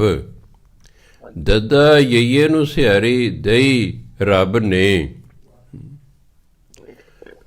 ਉਚਾਰਨ ਤਿੰਨਾਂ ਦਾ ਇੱਕੋ ਹੈ। ਜਿਵੇਂ ਨਾਨਕ ਨਾਨਕ ਨਾਨਕ, ਨੰਨੇ ਨੂੰ ਕੰਨਾ ਨੰਨਾ ਕੱਕਾ ਨਾਨਕ, ਇਹਦਾ ਮਤਲਬ ਹੇ ਨਾਨਕ। ਨੰਨੇ ਨੂੰ ਕੰਨਾ ਨੰਨਾ ਕੱਕੇ ਨੂੰ ਔਂਕੜ ਨਾਨਕ, ਭਾਵ ਗੁਰੂ ਨਾਨਕ। ਨੰਨੇ ਨੂੰ ਕੰਨਾ ਨੰਨਾ ਕੱਕੇ ਨੂੰ ਸਿਹਾਰੀ, ਨਾਨਕ ਨੇ। ਅਰਥ ਬਦਲਣਗੇ, ਉਚਾਰਨ ਉਹੀ ਰਹੇਗਾ। ਸਪੈਲਿੰਗ ਬਦਲ ਗਏ। ਇੱਕ ਨਾਨਕ ਹੈ ਬਿਨਾਂ ਸਿਹਾਰੀ ਅਤੇ ਔਂਕੜ ਤੋਂ ਹੈ, ਦੂਜਾ ਨਾਨਕ ਹੈ ਔਂਕੜ ਵਾਲਾ ਹੈ, ਤੀਸਰਾ ਨਾਨਕ ਹੈ ਸਿਹਾਰੀ ਵਾਲਾ ਹੈ। ਸਪੈਲਿੰਗ ਅੱਡ ਨੇ, ਮੀਨਿੰਗ ਵੀ ਅੱਡ ਨੇ, ਪਰ ਉਚਾਰਨ ਤਿੰਨਾਂ ਦਾ ਨਾਨਕ ਹੀ ਹੈ। ਇਸ ਤਰ੍ਹਾਂ ਦਈ ਜਿਹੜਾ ਸ਼ਬਦ ਹੈ ਇਹਦੇ ਸਪੈਲਿੰਗ ਤਿੰਨਾਂ ਦੇ ਅੱਡ ਨੇ, ਪਰ ਉਚਾਰਨ ਸਾਰੇ ਤਿੰਨਾਂ ਦਾ ਇੱਕੋ ਹੀ ਹੈ, ਅਰਥ ਵੀ ਅੱਡ ਨੇ। ਫਿਰ ਪਰਮਾਤਮਾ ਕੀ ਕਰਦਾ? ਉਹਦੇ ਗੱਲ ਨਾਲ ਅਣਹੋਂਦੇ ਝਗੜੇ। ਉਹਨੇ ਝਗੜਾ ਕੀਤਾ ਨਹੀਂ ਹੁੰਦਾ, ਕੋਈ ਗਵਾਹੀ ਦਿੰਦਾ ਜੀ ਇਹ ਮੈਨੂੰ ਇਹ ਵੀ ਮਾਰਨ 'ਚ ਸੀ, ਸਿਆਪਾ ਖੜਾ ਹੋ ਗਿਆ। ਸਪੋਜ਼ ਕਰੋ ਆਪਣੇ 2-4 ਸਤਸੰਗੀ ਕਿਸੇ ਨਾਲ ਲੜ ਰਹੇ ਨੇ, ਸਪੋਜ਼ ਕਰੋ ਮੈਂ ਕੋਲੋਂ ਲੰਘ ਰਿਹਾ, ਮੈਂ ਰੁਕ ਗਿਆ, ਮੈਨੂੰ ਕਿਹਾ ਭਾਈ ਲੜੋ ਨਾ, ਜਿਹੜੇ ਮੇਰੇ ਵਿਰੋਧੀ ਹੋਣਗੇ ਕਹਿੰਦੇ ਬਾਬਾ ਜੀ ਨਾਲ ਸਨ ਜੀ, ਕਹਿੰਦਾ ਠਹਿਰ ਜਾ, ਤੁਸੀਂ ਕੀ ਸਮਝਿਆ ਆਪਣੇ, ਹਾਂਜੀ ਇਹ ਵੀ ਸਾਨੂੰ ਚੈਲੇਂਜ ਕਰ। ਇੱਕ ਵਾਰ ਤਾਂ ਸਿਆਪਾ ਖੜਾ ਹੋ ਗਿਆ ਨਾ, ਇੱਕ ਵਾਰ ਤਾਂ ਮੁਕੱਦਮਾ ਚੱਲੂ ਅਤੇ ਪਤਾ ਨਹੀਂ ਕਿੰਨੇ ਸਾਲ ਚੱਲੂ, ਅਤੇ ਫਿਰ ਕਿਤੇ ਜਾ ਕੇ ਮੈਂ ਬਰੀ ਹੋਵਾਂਗਾ। ਇਹ ਅਣ ਹੁੰਦਾ ਇਹ ਹੈ, ਅਣ ਹੁੰਦੀਆਂ ਮੁਸੀਬਤਾਂ ਕਈ ਵਾਰੀ ਗਲ ਪੈਦੀ ਹੁੰਦੀਆਂ, ਕਸੂਰ ਕੋਈ ਨਹੀਂ ਹੁੰਦਾ। ਮੇਰੇ ਬ੍ਰਦਰ ਦਾ ਦੋਸਤ ਉਹ ਸੁਣਾਉਂਦਾ, ਕਹਿੰਦੇ ਮੇਰੇ 3 ਸਾਲੇ ਸਨ, ਇੱਕ ਉਹਨਾਂ 'ਚੋਂ ਸਾਧ ਬਣ ਗਿਆ, 14 ਸਾਲ ਉਹ ਘਰ ਨਹੀਂ ਆਇਆ। 14 ਸਾਲਾਂ ਬਾਅਦ ਉਹ ਕਿਤੇ ਅੱਗੇ ਜਾ ਰਿਹਾ ਸੀ, ਰਾਹ 'ਚ ਉਹਦਾ ਪਿੰਡ ਆ ਗਿਆ। ਉਹ ਕਹਿੰਦਾ ਚੱਲ ਜਾਂਦੇ ਜਾਂਦੇ ਭਰਾਵਾਂ ਨੂੰ ਮਿਲ ਚਲਦੇ। ਉਹ ਮਿਲਣ ਆ ਗਿਆ ਹੈ, ਰਾਤ ਰਿਹਾ ਹੈ। ਰਾਤ ਨੂੰ 2 ਭਰਾਵਾਂ ਦੀ ਲੜਾਈ ਕਿਸੇ ਨਾਲ ਹੋ ਪਈ ਹੈ, ਉਹਨਾਂ ਦੇ ਹੱਥੋਂ ਬੰਦਾ ਮਾਰਿਆ ਗਿਆ ਹੈ। ਉਹਨਾਂ ਨੇ ਸਾਧ ਦਾ ਨਾਂ ਵਿੱਚ ਲਿਖਾਤਾ ਵੀ ਇਹ ਵੀ ਮਾਰਨ 'ਚ ਸੀ। ਉਹ ਮਾਰਨ 'ਚ ਨਹੀਂ ਸੀ, ਉਹ ਲੜਨ 'ਚ ਨਹੀਂ ਸੀ, ਪਰ ਨਾਮ ਲਿਖਾਤਾ ਉਹਦਾ। ਮੁਕੱਦਮਾ ਚੱਲਦਾ ਰਿਹਾ। 3 ਭਰਾਵਾਂ ਨੂੰ ਸਾਧ ਸਮੇਤ ਜੱਜ ਨੇ 20-20 ਸਾਲ ਦੀ ਸਜ਼ਾ ਸੁਣਾਤੀ। ਉਹਦੇ ਹੱਥ 'ਚ ਮਾਲਾ ਸੀ, ਉਸ ਵੇਲੇ ਸਾਧ ਦੇ ਹੱਥੋਂ ਡਿੱਗ ਪਈ ਵੀ ਮੈਂ ਤਾਂ ਯਾਰ ਕਸੂਰ ਹੀ ਕੋਈ ਨਹੀਂ ਕੀਤਾ, ਅਤੇ ਆ ਮੈਨੂੰ 20 ਸਾਲ ਦੀ ਸਜ਼ਾ ਹੋ ਗਈ ਹੈ। ਉਹਦੀ ਕਿਉਂਕਿ ਉਹਨੂੰ ਸਜ਼ਾ ਹੋਣੀ ਸੀ, ਕੁਦਰਤ ਨੇ ਉਹਨੂੰ ਪਿੰਡ ਦੇ ਕੋਲੋਂ ਲੰਘਾਤਾ ਅਤੇ ਮਨ 'ਚ ਲਿਆਂਦਾ ਖਿਆਲ ਵੀ ਤੂੰ ਭਰਾਵਾਂ ਨੂੰ ਮਿਲ ਚੱਲ। ਸਾਡੇ ਭਰਾ ਵੀ ਲੜ ਪਏ ਸਨ, ਉਹਨਾਂ ਨੇ ਮੇਰਾ ਵੀ ਨਾਂ ਵਿੱਚ ਲਿਖਾਤਾ। ਮੈਂ ਟਿਊਬਵੈੱਲ 'ਤੇ ਸਿਰ ਧੋ ਰਿਹਾ, ਮੈਨੂੰ ਕੋਈ ਪਤਾ ਨਹੀਂ ਪਰਾਂ ਖੇਤਾਂ 'ਚ ਲੜ ਪਏ ਨੇ। ਮੈਂ ਤਾਂ ਆਪਣਾ ਨਹਾ ਧੋ ਕੇ ਜਦੋਂ ਆਇਆ, ਮੈਨੂੰ ਪਤਾ ਲੱਗਾ ਇੱਥੇ ਤਾਂ ਲਹੂ ਲੁਹਾਨ ਹੋ ਗਏ। ਉਹਨਾਂ ਨੇ ਮੇਰਾ ਨਾਂ ਵੀ ਲਿਖਾਤਾ ਵੀ ਇਹ ਵੀ ਮਾਰਨ 'ਚ ਸੀ ਜੀ। ਉੱਧਰੋਂ ਮੇਰੇ ਗਿਆਨੀ ਦਾ ਪੇਪਰ ਪਹਿਲਾਂ ਆਉਣਾ ਸੀ, ਜਦੋਂ ਤਰੀਕ ਪਈ ਕਰਨਾਲ ਤਰੀਕ ਪੈਣੀ ਸੀ, ਕਰਨਾਲ ਹੀ ਮੈਂ ਰਹਿੰਦਾ ਹੁੰਦਾ ਸੀ। ਵਕੀਲ ਨੇ ਜੱਜ ਨੂੰ ਕਿਹਾ ਵੀ ਇਸ ਲੜਕੇ ਤੁਸੀਂ ਬਿਆਨ ਪਹਿਲਾਂ ਲੈ ਲਓ ਜੀ, ਇਹਦਾ ਪੇਪਰ ਹੈ 2 ਵਜੇ। 1 ਵਜੇ ਮੈਨੂੰ ਜੱਜ ਨੇ ਸੱਦੇ, ਕਹਿੰਦੇ ਕਾਕਾ ਤੂੰ ਕੀ ਕਰਦਾ? ਮੈਂ ਜੀ ਮੈਂ JVT ਕਰਦਾ, ਨਾਲ ਮੈਂ ਗਿਆਨੀ ਕਰ ਰਿਹਾ। ਉਹ ਬਾਕੀ ਨੂੰ ਕਹਿੰਦੇ ਸਾਰੇ ਬਾਹਰ ਨਿਕਲੋ। ਜੱਜ ਕਹਿੰਦੇ ਦੇਖੋ ਸਾਰੇ ਬਾਹਰ ਕੱਢਦੇ, ਆਪਣੇ ਵੀ ਵਿਗਾੜ ਦੂਜੀ ਪਾਰਟੀ ਬਾਹਰ ਨਿਕਲ। ਕਹਿੰਦੇ ਕਾਕਾ ਸੱਚੋ ਸੱਚ ਦੱਸ। ਮੈਂ ਜੀ ਮੈਂ ਤਾਂ ਟਿਊਬਵੈੱਲ 'ਤੇ ਸਿਰ ਧੋਂਦਾ ਸੀ, ਇਹ ਜੱਟ ਆਪਸ 'ਚ ਲੜ ਪਏ। ਇਹਨਾਂ ਨੂੰ ਇਹ ਸੀ ਇਹ ਮੁੰਡਾ ਪੜ੍ਹਦਾ ਹੈ ਵੀ ਪਰਿਵਾਰ ਨੂੰ ਨੁਕਸਾਨ ਹੋਏਗਾ, ਇਹਦਾ ਨਾਂ ਲਿਖਾ ਦਿਓ। ਮੈਂ ਸਾਹਿਬ ਮੈਂ ਤਾਂ ਇੱਥੇ ਪੜ੍ਹ ਰਿਹਾ, ਮੇਰਾ ਅੱਜ 2 ਵਜੇ ਪਹਿਲਾ ਪੇਪਰ ਹੈ ਅਤੇ ਮੈਂ 2 ਵਜੇ ਸੈਂਟਰ ਪਹੁੰਚਣਾ ਹੈ। ਉਹਨੂੰ ਗੱਲ ਜੱਚ ਗਈ ਵੀ ਇਹ ਬੰਦਾ ਲੜਨ ਵਾਲਾ ਨਹੀਂ ਹੈ। ਠੀਕ, ਕਹਿੰਦੇ ਅੱਛਾ ਤੂੰ ਕਾਕਾ ਪੇਪਰ ਦੇ ਆ, ਤੇਰਾ ਫਿਰ ਦੇਖ ਲਾਂ, ਕਦੇ ਤੂੰ ਘਬਰਾ ਨਾ, ਪਾਣੀ ਪੂਣੀ ਪੀ ਲੈ, ਤੂੰ ਪੇਪਰ ਦੇ ਆ। ਚਲੋ ਉਹਨੇ ਮੈਨੂੰ ਪੇਪਰ ਦੇ ਦਿੱਤਾ। ਦੂਜੀ ਜਦੋਂ ਅਗਵਾਈ ਹੋਈ ਉਹਨੇ ਮੈਨੂੰ ਬਰੀ ਕਰਤਾ, ਕਹਿੰਦੇ ਤਾਂ ਕੋਈ ਕਸੂਰ ਨਹੀਂ, ਝੂਠਾ ਲਿਖਾਇਆ ਹੋਇਆ ਹੈ। ਪਰ ਇੱਕ ਵਾਰੀ ਤਾਂ ਪੰਗਾ ਖੜਾ ਹੋ ਗਿਆ ਨਾ। ਉਹ ਤਾਂ ਇੰਨਾ ਸੀ, ਚਲੋ ਉਹ ਬਚਪਨ ਸੀ, ਫੀਲ ਹੀ ਨਹੀਂ ਸੀ ਕੋਈ ਹੁੰਦਾ ਮੁਕੱਦਮਾ ਚੱਲ ਰਿਹਾ ਹੈ, ਅੰਦਰ ਮੁਕੱਦਮਾ ਚੱਲ ਰਿਹਾ ਹੈ। ਮੈਂ ਬਾਹਰ ਬੈਠਾ ਗਾਈਡ ਲੈ ਕੇ ਆਪਣੇ ਪੇਪਰ ਦੀ ਤਿਆਰੀ ਕਰ ਰਿਹਾ। ਮੇਰਾ 2 ਵਜੇ ਪੇਪਰ ਸ਼ੁਰੂ ਹੋਣਾ, ਮੈਨੂੰ ਤਾਂ ਆਪਣੇ ਪੇਪਰ ਦੀ ਚਿੰਤਾ ਸੀ ਨਾ, ਮੈਨੂੰ ਖਿਆਲ ਮੈਨੂੰ ਕੋਈ ਸਜ਼ਾ ਹੋ ਗਈ, ਕੀ ਹੋਏਗੀ ਕੀ ਨਹੀਂ। ਉਹ ਤਾਂ ਵਕੀਲ ਨੇ ਕਹਿਤਾ ਵੀ ਕਾਕੇ ਦਾ 2 ਵਜੇ ਪੇਪਰ ਹੈ ਜੀ, ਇਹਨੂੰ ਪਹਿਲਾਂ ਜੋ ਪੁੱਛਣਾ ਪੁੱਛ ਲੈ। ਜੱਜ ਨੂੰ ਕੋਈ ਜੱਚ ਗਿਆ ਤਾਂ ਉਹਨੇ ਬਾਹਰ ਕੱਢਦੇ। ਸਾਡਾ ਵਕੀਲ ਵੀ ਕਰਦਾ, ਉਹਨਾਂ ਦਾ ਵਕੀਲ ਵੀ ਕਰਦਾ, ਤੁਸੀਂ ਬਾਹਰ ਜਾਓ 1 ਮਿੰਟ। ਹਾਂਜੀ ਬਰੀ ਕਰਤਾ ਫਿਰ। ਅਤੇ ਜੇ ਭਾਈ ਮਗਰ ਕਿਸੇ ਕੀਤਾ ਹੁੰਦਾ ਤਾਂ ਫਿਰ ਸਿਆਪਾ ਖੜਾ ਹੋ ਜਾਣਾ ਸੀ, ਲਟਕੀ ਜਾਓ, ਭੁਗਤੀਓ ਤਰੀਕਾ। ਪਰ ਕਿਤੇ ਨਾ ਕਿਤੇ ਕਰਮ ਥੋੜ੍ਹੀ ਦੇਰ ਲਈ ਹੋਇਆ ਹੋਣਾ ਪਿਛਲੇ ਜਨਮ 'ਚ, ਜਿਹੜਾ ਉਹ 2 ਦਿਨ ਦਾ ਮੈਂ ਡਿਸਟਰਬ ਰੱਖਿਆ ਉਹਨਾਂ ਨੇ ਮੈਨੂੰ। ਮੈਂ ਮਾਨਸਿਕ ਤੌਰ 'ਤੇ ਡਿਸਟਰਬ ਨਹੀਂ ਹੋਇਆ, ਕਿਉਂਕਿ ਉਸ ਉਮਰ 'ਚ ਪਤਾ ਹੀ ਨਹੀਂ ਹੁੰਦਾ ਵੀ ਕੀ ਹੋਊ ਕੀ ਨਹੀਂ ਹੋਊਗਾ ਨਾ। ਇਹ ਵੱਡੀ ਉਮਰ 'ਚ ਚਿੰਤਾ ਹੁੰਦੀ ਹੈ। ਹਾਂਜੀ ਸੋ ਪਰ ਹੋਇਆ ਤਾਂ ਹੈ ਨਾ। ਜੇ ਪਰਮਾਤਮਾ ਚਾਹੇ ਅਣਹੁੰਦੇ ਝਗੜੇ ਇਹੋ ਜਿਹੇ ਮਨੁੱਖ ਦੇ ਗਲ ਪਾ ਦਿੰਦਾ ਵੀ ਤੂੰ ਨਿੰਦਿਆ ਕਰਦਾ ਨਾ ਸਾਰੇ ਗੁਰੂ ਦੇ, ਲੈ ਫਿਰ ਤੈਨੂੰ ਵੀ ਸੁਖੀ ਨਹੀਂ ਰਹਿਣ ਦਿੰਦੇ। ਉਹ ਗੱਲ ਫਰੋਸ਼ੀ, ਫਰੋਸ਼ੀ ਫਾਰਸੀ ਦਾ ਸ਼ਬਦ ਹੈ।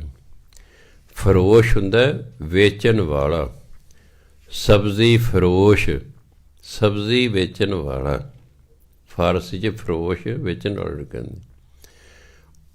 ਉਹ ਗੱਲ ਫਰੋਸ਼ੀ ਕਰੇ ਬਹੁਤੇਰੀ, ਜਿਵੇਂ ਕਹਿੰਦੇ ਫਲਾਣਾ ਦੀ ਗੱਲਾਂ ਦਾ ਖਟਿਆ ਖਾਂਦਾ।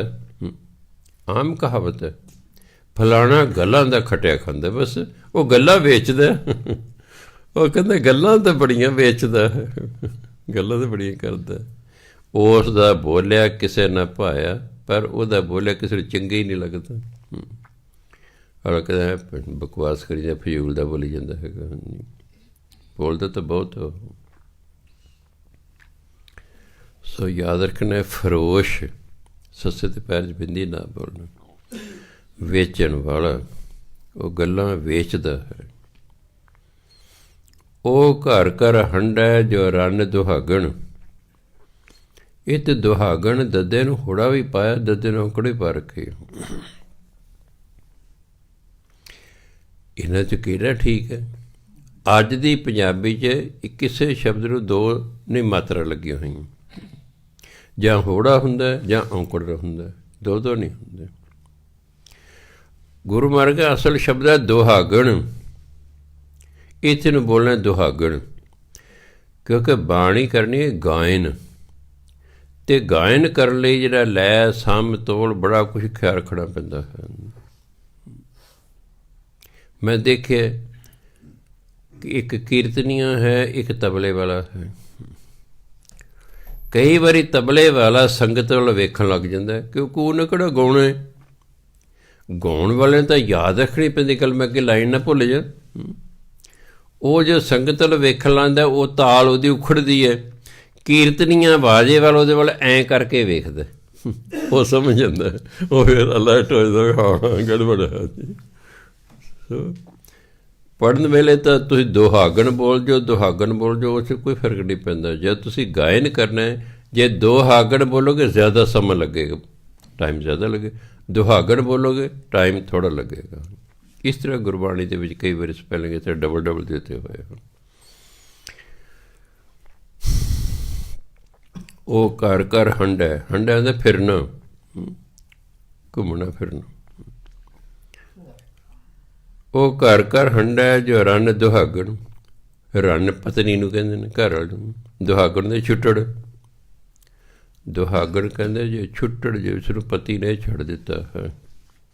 ਇੱਕ ਤਾਂ ਰੱਡੀ ਹੁੰਦੀ ਹੈ ਜਿਹੜੀ ਵਿਧਵਾ ਹੋ ਗਈ ਹੈ, ਇੱਕ ਤਾਂ ਵਿਧਵਾ ਹੁੰਦੀ ਹੈ ਉਹ ਤਾਂ ਉਹਦਾ ਪਤੀ ਮਰ ਗਿਆ ਹੈ, ਵਿਧਵਾ। ਇੱਕ ਨੂੰ ਪਤੀ ਨੇ ਛੱਡ ਦਿੱਤਾ ਹੈ, ਉਹਨੂੰ ਦੁਹਾਗਣ ਕਹਿੰਦੇ। ਉਸ ਨਾਲ ਮੂੰਹ ਜੋੜੇ ਉਸ ਵੀ ਲੱਛਣ ਲਾਇਆ। ਉਹ ਤਾਂ ਕਹਿੰਦਾ ਛੁੱਟੜ ਜਨਾਨੀ ਦੀ ਤਰ੍ਹਾਂ ਘਰ ਘਰ ਫਿਰਦਾ ਹੈ। ਜਿਹੜਾ ਉਹਦੇ ਨਾਲ ਮੂੰਹ ਜੋੜੇਗਾ, ਭਾਵ ਜਿਹੜਾ ਉਹਦੇ ਨਾਲ ਸੰਬੰਧ ਕਾਇਮ ਕਰੇਗਾ, ਉਸ ਵੀ ਲੱਛਣ ਲਾ, ਉਹਨੂੰ ਵੀ ਇਹੀ ਬੁਰਾਈ ਉਹਦੇ 'ਚ ਪੈਦਾ ਕਰ ਦੇਗਾ, ਉਹਦੇ 'ਚ ਇਹੀ ਔਗਣ ਪੈਦਾ ਕਰ ਦੇਵੇਗਾ। ਕਈ ਵਾਰੀ ਲੱਛਣ ਗੁਣ ਦੇ ਥਾਂ 'ਤੇ ਵਰਤੇ, ਕਈ ਵਾਰੀ ਔਗਣ। ਮੈਂ ਜਾਣਦਾ ਤੇਰੇ ਲੱਛਣਾਂ ਨੂੰ, ਤੂੰ ਕੀ ਲੱਛਣ ਫੜੇ ਨੇ? ਉਹ ਤਾਂ ਬੈਠਸਾਂ 'ਚ ਆ ਕੇ ਲੱਛਣ ਹੋਏ। ਗੁਰਮੁਖ ਹੋਏ ਸੋ ਅਲਿਪ ਤੋਂ ਵਰਤੈ। ਜਿਹੜਾ ਗੁਰਮੁਖ ਹੁੰਦਾ ਉਹ ਨਿਰਲੇਪ ਰਹਿੰਦਾ ਹੈ। ਉਸ ਦਾ ਪਾਸ ਛੱਡ।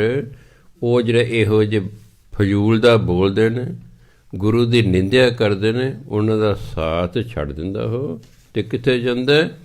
ਗੁਰ ਪਾਸ ਬਹਿ ਜਾਇਆ। ਉਹ ਗੁਰੂ ਦੇ ਕੋਲ ਜਾ ਕੇ ਬਹਿੰਦਾ ਹੈ। ਇਹੋ ਜਿਹਾ ਦੀ ਸੰਗਤ ਹੀ ਛੱਡ ਦਿੰਦਾ, ਕਿਉਂਕਿ ਉਹ ਗੁਰਮੁਖ ਹੁੰਦਾ। ਜਦੋਂ ਆਪਾਂ ਗੁਰਮੁਖ ਹੋ ਜਾਵੇ, ਫਿਰ ਸੰਸਾਰੀ ਗੀਤ ਚੰਗੇ ਨਹੀਂ ਲੱਗਦੇ, ਇਹ ਬੜੇ ਅਜੀਬ ਲੱਗਣਗੇ। ਕਈ ਵਾਰੀ ਉਹ ਲਾ ਦਿੰਦਾ ਹੈਗਾ ਫਿਜ਼ੀਓਥੈਰੇਪੀ ਵਾਲਾ, ਕਦੇ ਉਹ ਗਾਣੇ ਥੋੜ੍ਹੇ ਸੁਣਨ ਦਾ ਸ਼ੌਕੀਨ ਹੈ, ਕਦੇ ਕੀਰਤਨ ਨਾਲ, ਕਦੇ ਗਾਣਾ ਲਾਉਂਦਾ, ਮੁਕੇਸ਼ ਦੇ ਗਾਣੇ ਸੁਣਦਾ।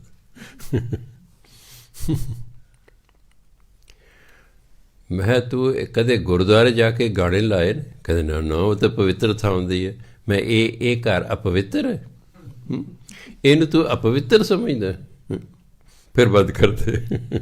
ਮੈਂ ਜੇ ਅਪਵਿੱਤਰ ਸਮਝਦਾ ਮੇਰੇ ਡਰਾਇੰਗ ਰੂਮ ਨੂੰ, ਫਿਰ ਤੂੰ ਲਾਈ ਜਾ। ਇਹ ਵੀ ਤਾਂ ਗੁਰਦੁਆਰਾ ਹੀ ਹੈ, ਉੱਪਰ ਵੀ ਗੁਰਦੁਆਰਾ। ਜਿੱਥੇ ਭਜਨ ਬੰਦਗੀ ਹੁੰਦੀ ਉਹ ਥਾਂ ਗੁਰਦੁਆਰਾ ਹੀ ਹੁੰਦਾ, ਹੋਰ ਕੀ। ਅਤੇ ਮੈਨੂੰ ਹੋਰ ਕੰਮ ਵੀ ਕੀ ਹੈ? ਮੈਂ ਕੋਈ ਫਿਲਮ ਨਹੀਂ ਦੇਖਣੀ, ਕੋਈ ਗਾਣਾ ਨਹੀਂ ਸੁਣਨਾ, ਕੋਈ ਹੋਰ ਨਹੀਂ ਕੁਛ ਕਰਨਾ। ਜਾਂ ਸੌਣੇ ਜਾਂ ਭਜਨ ਬੰਦਗੀ ਕਰਨੀ, ਹੋਰ ਮੈਨੂੰ ਕੋਈ ਇਸ ਵੇਲੇ ਕੋਈ ਫਿਕਰ ਨਹੀਂ, ਕੋਈ ਫਾਕਾ ਨਹੀਂ। ਜਦੋਂ ਫਿਕਰ ਲੱਗੂਗਾ ਫਿਰ ਦੇਖੀ ਜਾਏਗੀ। ਮੈਂ ਤਾਂ ਜੇ ਭੁੱਲ ਜਾਵਾਂ ਨਾ, ਲੇਟਿਆ ਹੋਇਆ ਅਤੇ ਭੁੱਲ ਗਿਆ ਸਿਮਰਨ ਕਰਨਾ, ਇੱਕਦਮ ਕਈ ਵਾਰ ਉੱਬੜ ਵਾਏ ਫੁੱਟਦਾ। ਕਬੀਰ ਇੱਕ ਦਿਨ ਸੋਵਨ ਹੋਏ ਗੋ ਲਾਂਬੇ ਗੋੜ ਪਸਾਰ। ਕਬਰ ਦੇ ਵਿੱਚ ਕਹਿੰਦੇ ਲੱਤਾਂ ਲੰਮੀਆਂ ਕਰਦੇ ਨੇ, ਫਿਰ ਸੁੱਤਾ ਹੀ ਰਹੀ। ਉੱਠ ਕੀ ਨਾ ਜਪੈ ਮੁਰਾਰ, ਪਰਮਾਤਮਾ ਦਾ ਨਾਮ ਕਿਉਂ ਨਹੀਂ ਜਪਦਾ? ਫਿਰ ਮੈਂ ਜਰਾ ਸਾਵਧਾਨ ਹੋ ਜਾਣਾ। ਮੈਨੂੰ ਜੇ ਯਾਦ ਆਦੀ ਕਦੇ ਕਦੇ ਬਾਣੀ ਦੀ ਲਾਈਨ ਵੀ ਵਿਹਲੇ ਲੇਟਿਆ ਹੋਇਆ ਫਜ਼ੂਲ ਦਾ ਸੋਚੀ ਜਾਂਦਾ। ਤੁਸੀਂ ਤਾਂ ਹੈਗੇ ਕਬੀਲਦਾਰ, ਠੀਕ ਹੈ, ਤੁਹਾਡੀ ਸਥਿਤੀ ਹੋਰ ਹੈ, ਮੇਰੀ ਸਥਿਤੀ ਹੋਰ ਹੈ। ਤੁਸੀਂ ਤਾਂ ਰੱਬ ਕੋਲ ਜਾ ਕੇ ਬਹਾਨਾ ਵੀ ਬਣਾ ਦੋਗੇ। ਮੈਂ ਜੀ ਬਾਲ ਬੱਚੇ ਸਨ ਜੀ, ਮੈਨੂੰ ਪੜ੍ਹਾਉਣਾ ਵੀ ਸੀ, ਮੈਂ ਉਹਨਾਂ ਨੂੰ ਪਾਲਣਾ ਵੀ ਸੀ, ਮੈਂ ਉਹਨਾਂ ਨੂੰ ਵਿਆਹੁਣਾ ਵੀ ਸੀ, ਮੈਂ ਆਹ ਕਰਨਾ ਸੀ, ਮੈਂ ਉਹ ਕਰਨਾ ਸੀ। ਤੁਹਾਡੇ ਤਾਂ ਉਸਦਾ ਬਚਾਅ ਹੋ ਜਾਏ। ਮੇਰੇ ਕੋਲ ਤਾਂ ਲੰਗੜਾ ਬਹਾਨਾ ਹੀ ਕੋਈ ਨਹੀਂ ਹੈ। ਮੇਰੇ ਕੋਲ ਤਾਂ ਬਚਣ ਦਾ ਬਹਾਨਾ ਹੀ ਕੋਈ ਨਹੀਂ ਹੈ। ਮੈਨੂੰ ਤਾਂ ਆਹ ਡਰ ਲੱਗਦਾ ਰਹਿੰਦਾ ਵੀ ਤੇਰੇ ਬਚਣ ਦਾ ਇੱਕ ਥਾਂ ਹੀ ਕੋਈ ਨਹੀਂ ਰਹਿਣਾ। ਅਗਲੇ ਕਹਿੰਦਾ ਅੱਛਾ ਆ ਗਿਆ ਵੇਲੜ ਸੋ ਉੱਥੋਂ ਆ ਗਿਆ, ਢਾਹ ਲਓ ਇਹਨੂੰ। ਸੋ ਇਸ ਲਈ ਉਹ ਇਹ ਨਿੰਦਕਾਂ ਦਾ ਪਾਸਾ ਛੱਡ ਕੇ ਗੁਰੂ ਦੇ ਕੋਲ ਆਉਂਦੇ ਵੀ ਉਹ ਤਾਂ ਰੱਬ ਦੀ ਸਿਫਤ ਸਲਾਹ ਸੁਣਾ ਕੇ। ਜੋ ਗੁਰ ਗੋਪੇ ਆਪਣ ਸੋ ਭਲਾ ਨਾਹੀ ਪੰਚੋ, ਊਣ ਲਾਹਾ ਮੂਲ ਸਭ ਗਵਾਇਆ। ਗੋਪ ਹਿੰਦੀ ਦਾ ਸ਼ਬਦ ਹੈ ਲੁਕਾਉਣਾ। कहते ये बात गोपनीय है, किसी और को नहीं बताना। गुप्त है, गोपनीय, गोप गुप्त ਨੂੰ ਕਹਿੰਦੇ ਨੇ। ਸਿੱਧਾ ਅਰਥ ਹੈ ਵੀ ਜਿਹੜਾ ਆਪਣੇ ਗੁਰੂ ਨੂੰ ਗੁਪਤ ਰੱਖਦਾ ਹੈ। ਇੱਥੇ ਭਾਵ ਹੈ ਜਿਹੜਾ ਗੁਰੂ ਨੂੰ ਨਹੀਂ ਮੰਨਦਾ, ਜਿਹੜਾ ਆਪਣੇ ਗੁਰੂ ਵੀ ਬਣਾ ਲੈ ਤੇ ਉਹਨੂੰ ਮੰਨਦਾ ਵੀ ਨਹੀਂ ਹੈਗਾ ਉਹਦੀ ਗੱਲ, ਸੋ ਭਲਾ ਨਹੀਂ, ਉਹ ਚੰਗਾ ਇਨਸਾਨ ਨਹੀਂ ਹੈ। ਹੇ ਪੰਚੋ, ਉਹ ਚੰਗਾ ਇਨਸਾਨ ਨਹੀਂ ਹੈ। ਹੁਣ ਲਾਹਾ ਮੂਲ ਸਭ ਗਵਾਇਆ। ਉਹਦਾ ਲਾਹਾ ਵੀ ਗਿਆ ਅਤੇ ਉਹਦਾ ਮੂਲ ਉਹ ਵੀ ਗਿਆ। ਮੂਲ ਦਾ ਮਤਲਬ ਮੰਨ ਲਓ ਤੁਹਾਡਾ 1 ਲੱਖ ਰੁਪਈਆ ਬੈਂਕ 'ਚ ਜਮ੍ਹਾਂ ਹੈ, ਉਸ 'ਤੇ 25,000 ਤੁਹਾਨੂੰ ਵਿਆਜ ਮਿਲ ਗਿਆ, ਲਾਹਾ। ਬੈਂਕ ਗਿਆ ਡੁੱਬ, ਤੁਹਾਡਾ ਮੂਲ ਵੀ ਗਿਆ, ਲਾਹਾ ਵੀ ਗਿਆ। ਕੰਪਨੀ 'ਚ ਤੁਸੀਂ ਪੈਸੇ ਲਾਏ, ਕੰਪਨੀ ਫੇਲ ਹੋ ਗਈ, ਤੁਹਾਡਾ ਲਾਇਆ ਹੋਇਆ ਪੈਸਾ ਉਹ ਮੂਲ ਹੈ, ਅਤੇ ਜਿਹੜਾ ਤੁਹਾਨੂੰ ਉੱਤੋਂ ਵਿਆਜ ਐਰਾ ਮਿਲਣਾ ਸੀ ਉਹ ਲਾਹਾ ਸੀ, ਉਹ ਵੀ ਗਿਆ। ਉਹਦਾ ਮੂਲ ਵੀ ਖਤਮ ਹੋ ਜਾਂਦਾ, ਉਹਦਾ ਲਾਹਾ ਵੀ ਖਤਮ ਹੋ ਜਾਂਦਾ। ਪਹਿਲਾ ਆਗਮ ਨਿਗਮ ਨਾਨਕ ਆਖ ਸੁਣਾਏ, ਪੂਰੇ ਗੁਰ ਕਾ ਬਚਨ ਉੱਪਰ ਆਇਆ। ਆਗਮ ਹੁੰਦਾ ਵੇਦ, ਨਿਗਮ ਹੁੰਦਾ ਸ਼ਾਸਤਰ। ਸ਼ਾਸਤਰਾਂ ਅਤੇ ਵੇਦਾਂ ਦਾ ਜਿਹੜਾ ਪਹਿਲਾ ਹੁਕਮ ਹੈ ਉਹ ਕੀ ਹੈ ਕਿ ਜਿਹੜਾ ਗੁਰੂ ਦਾ ਬਚਨ ਹੈ ਅਖੀਰ ਨੂੰ ਉਹੀ ਉੱਪਰ ਆਉਣਾ। ਉਹ ਆਖ ਕੇ ਸੁਣਨੇ ਪਾਈ ਜਿਹੜਾ ਗੁਰੂ ਦਾ ਬਚਨ ਹੈ ਉਹਦੀ ਗੱਲ ਬਣਨੀ, ਸਾਡੇ ਬਚਨਾਂ ਦੀ ਕੋਈ ਗੱਲ ਨਹੀਂ ਬਣਨੀ। ਉਹ ਸਭ ਤੋਂ ਗੁਰੂ ਦਾ ਬਚਨ ਸਭ ਤੋਂ ਉੱਪਰ ਹੁੰਦਾ ਹੈ। ਹਰ ਸਭ ਪ੍ਰਕਾਰ ਦੇ ਲੋਕ ਕੋਈ ਨਾ ਕੋਈ ਆਪਣਾ ਬਚਨ ਦੱਸਦੇ ਨੇ, ਪਰ ਕਹਿੰਦੇ ਜਿਹੜਾ ਗੁਰੂ ਦਾ ਬਚਨ ਹੈ ਉਹ ਸਾਰੇ ਬਚਨਾਂ ਤੋਂ ਉੱਪਰ ਹੁੰਦਾ ਹੈ। ਪਹਿਲੀ ਗੱਲ ਹੀ ਵੇਦਾਂ ਸ਼ਾਸਤਰਾਂ ਨੇ ਇਹ ਕਹੀ ਹੈ। ਗੁਰਸਿੱਖਾਂ ਵਡਿਆਈ ਭਾਵੈ ਗੁਰ ਪੂਰੇ ਕੀ, ਮਨ ਮੁਖਾਂ ਉਹ ਵੇਲਾ ਹੱਥ ਨਾ ਆਇਆ। ਜਿਹੜੇ ਗੁਰਸਿੱਖ ਨੇ ਉਹਨੂੰ ਆਪਣੇ ਗੁਰੂ ਦੀ ਵਡਿਆਈ ਚੰਗੀ ਲੱਗਦੀ ਹੈ, ਉਹ ਆਪਣੇ ਗੁਰੂ ਦੀ ਵਡਿਆਈ ਕਰਨਾ ਚੰਗਾ ਸਮਝਦੇ ਨੇ। ਵਡਿਆਈ ਕਰਨਾ ਹੀ ਚੰਗੀ ਗੱਲ ਹੁੰਦੀ ਹੈ। ਵਡਿਆਈ ਤਾਂ ਤੁਸੀਂ ਕਿਸੇ ਦੀ ਕਰ ਦਿਓ, ਉਹਦੇ ਮਨ ਖੁਸ਼ ਹੋ ਜਾਂਦਾ ਹੈ। ਨਿੰਦਿਆ ਕਰੋਗੇ ਅੱਗੋਂ ਅਗਲਾ ਭਾਵੇਂ ਨਾ ਬੋਲੇ, ਪਰ ਉਹਦਾ ਮਨ ਤਾਂ ਖਰਾਬ ਹੋਵੇਗਾ ਨਾ, ਵੀ ਯਾਰ ਮੇਰਾ ਕਸੂਰ ਵੀ ਕੋਈ ਨਹੀਂ, ਇਹ ਉਂਝ ਹੀ ਬੋਲੀ ਜਾਂਦਾ ਹੈ, ਉਂਝ ਹੀ ਬੋਲੀ ਜਾਂਦਾ। ਅੱਗੋਂ ਚੁੱਪ ਰਹਿੰਦਾ ਹੈ, ਫਿਰ ਸਾਰਾ ਭਾਰ ਨਿੰਦਿਆ ਕਰਨ ਵਾਲੇ 'ਤੇ ਪੈ ਜਾਂਦਾ ਹੈ। ਜੇ ਤੱਕ ਉਹ ਵੀ ਨਿੰਦਿਆ ਕਰਦੇ ਫਿਰ ਤਾਂ ਬਰਾਬਰ ਹੋ ਗਏ। ਇੱਕ ਸਾਧਾਰਨ ਨਿੰਦਿਆ ਕਿਸੇ ਦੂਜੇ ਨੇ ਆਪਣੀ ਸਟੇਜ ਤੋਂ ਕਰਦੇ ਚੰਗੇ ਲੱਗੇ ਰਹੋ ਪਏ। ਜਿਵੇਂ ਪੋਲੀਟੀਕਲ ਬੰਦਿਆਂ 'ਤੇ ਭਾਰ ਨਹੀਂ ਪੈਂਦਾ ਨਿੰਦਿਆ ਦਾ। ਅਕਾਲੀਆਂ ਉਹਨਾਂ ਦੀ ਨਿੰਦਿਆ ਕਰ, ਦੂਜੀ ਪਾਰਟੀ ਵੋਟ ਦੀ ਕਰ, ਚੱਲ ਸਭ ਬਰਾਬਰ ਹੋ ਗਏ, ਬਰਾਬਰ ਹੋ ਗਏ। ਇੱਕ ਨਿੰਦਿਆ ਕਰ ਰਿਹਾ, ਦੂਸਰਾ ਅੱਗੋਂ ਨਿੰਦਿਆ ਨਹੀਂ ਕਰ ਰਿਹਾ, ਉਹ ਜਿਹੜਾ ਨਿੰਦਿਆ ਕਰ ਉਸ 'ਤੇ ਸਾਰਾ ਭਾਰ ਪੈ ਜਾਂਦਾ ਫਿਰ। ਸੋ ਤਾਂ ਫਿਰ ਜਿਹੜੇ ਮਨਮੁਖ ਨੇ ਉਹਨਾਂ ਨੂੰ ਵੇਲੇ ਹੀ ਨਹੀਂ ਮਿਲਦਾ, ਫਿਰ ਉਹ ਸਮਾਂ ਲੰਘ ਗਿਆ ਹੁੰਦਾ। ਜਦੋਂ ਉਹਨਾਂ ਨੂੰ ਸੋਝੀ ਆਉਂਦੀ ਉਹਨੇ ਚਿਰ ਸਮਾਂ ਹੀ ਬੀਤ ਗਿਆ ਹੁੰਦਾ ਵੀ ਹਾਂ ਆਪਾਂ ਵੀ ਵਡਿਆਈ ਕਰਨੀ ਸੀ, ਆਪਾਂ ਵੀ ਨਾਮ ਜਪਣਾ ਚਾਹੀਦਾ ਸੀ ਆਪਾਂ ਨੂੰ। ਪੌੜੀ। ਸੱਚ ਸੱਚਾ ਸਭ ਦੂੰ ਵੱਡਾ ਹੈ, ਦੂੰ ਸੱਚ ਸੱਚਾ ਸਭ ਦੂੰ ਵੱਡਾ ਹੈ, ਸੋ ਲੈ ਜੇ ਸਤਿਗੁਰ ਟਿਕੇ। ਜਿਹੜਾ ਸੱਚ ਹੈ ਉਹ ਸਾਰਿਆਂ ਤੋਂ ਵੱਡਾ। ਪਾ ਜੋ ਪਰਮਾਤਮਾ ਦਾ ਨਾਮ ਹੈ, ਇਹ ਸਭ ਤੋਂ ਵੱਡਾ ਹੈ। ਸੋ ਲੈ, ਇਹ ਪਰਮਾਤਮਾ ਦਾ ਨਾਮ ਉਹੀ ਲੈਂਦਾ ਹੈ ਜੇ ਸਤਿਗੁਰ ਟਿਕੇ।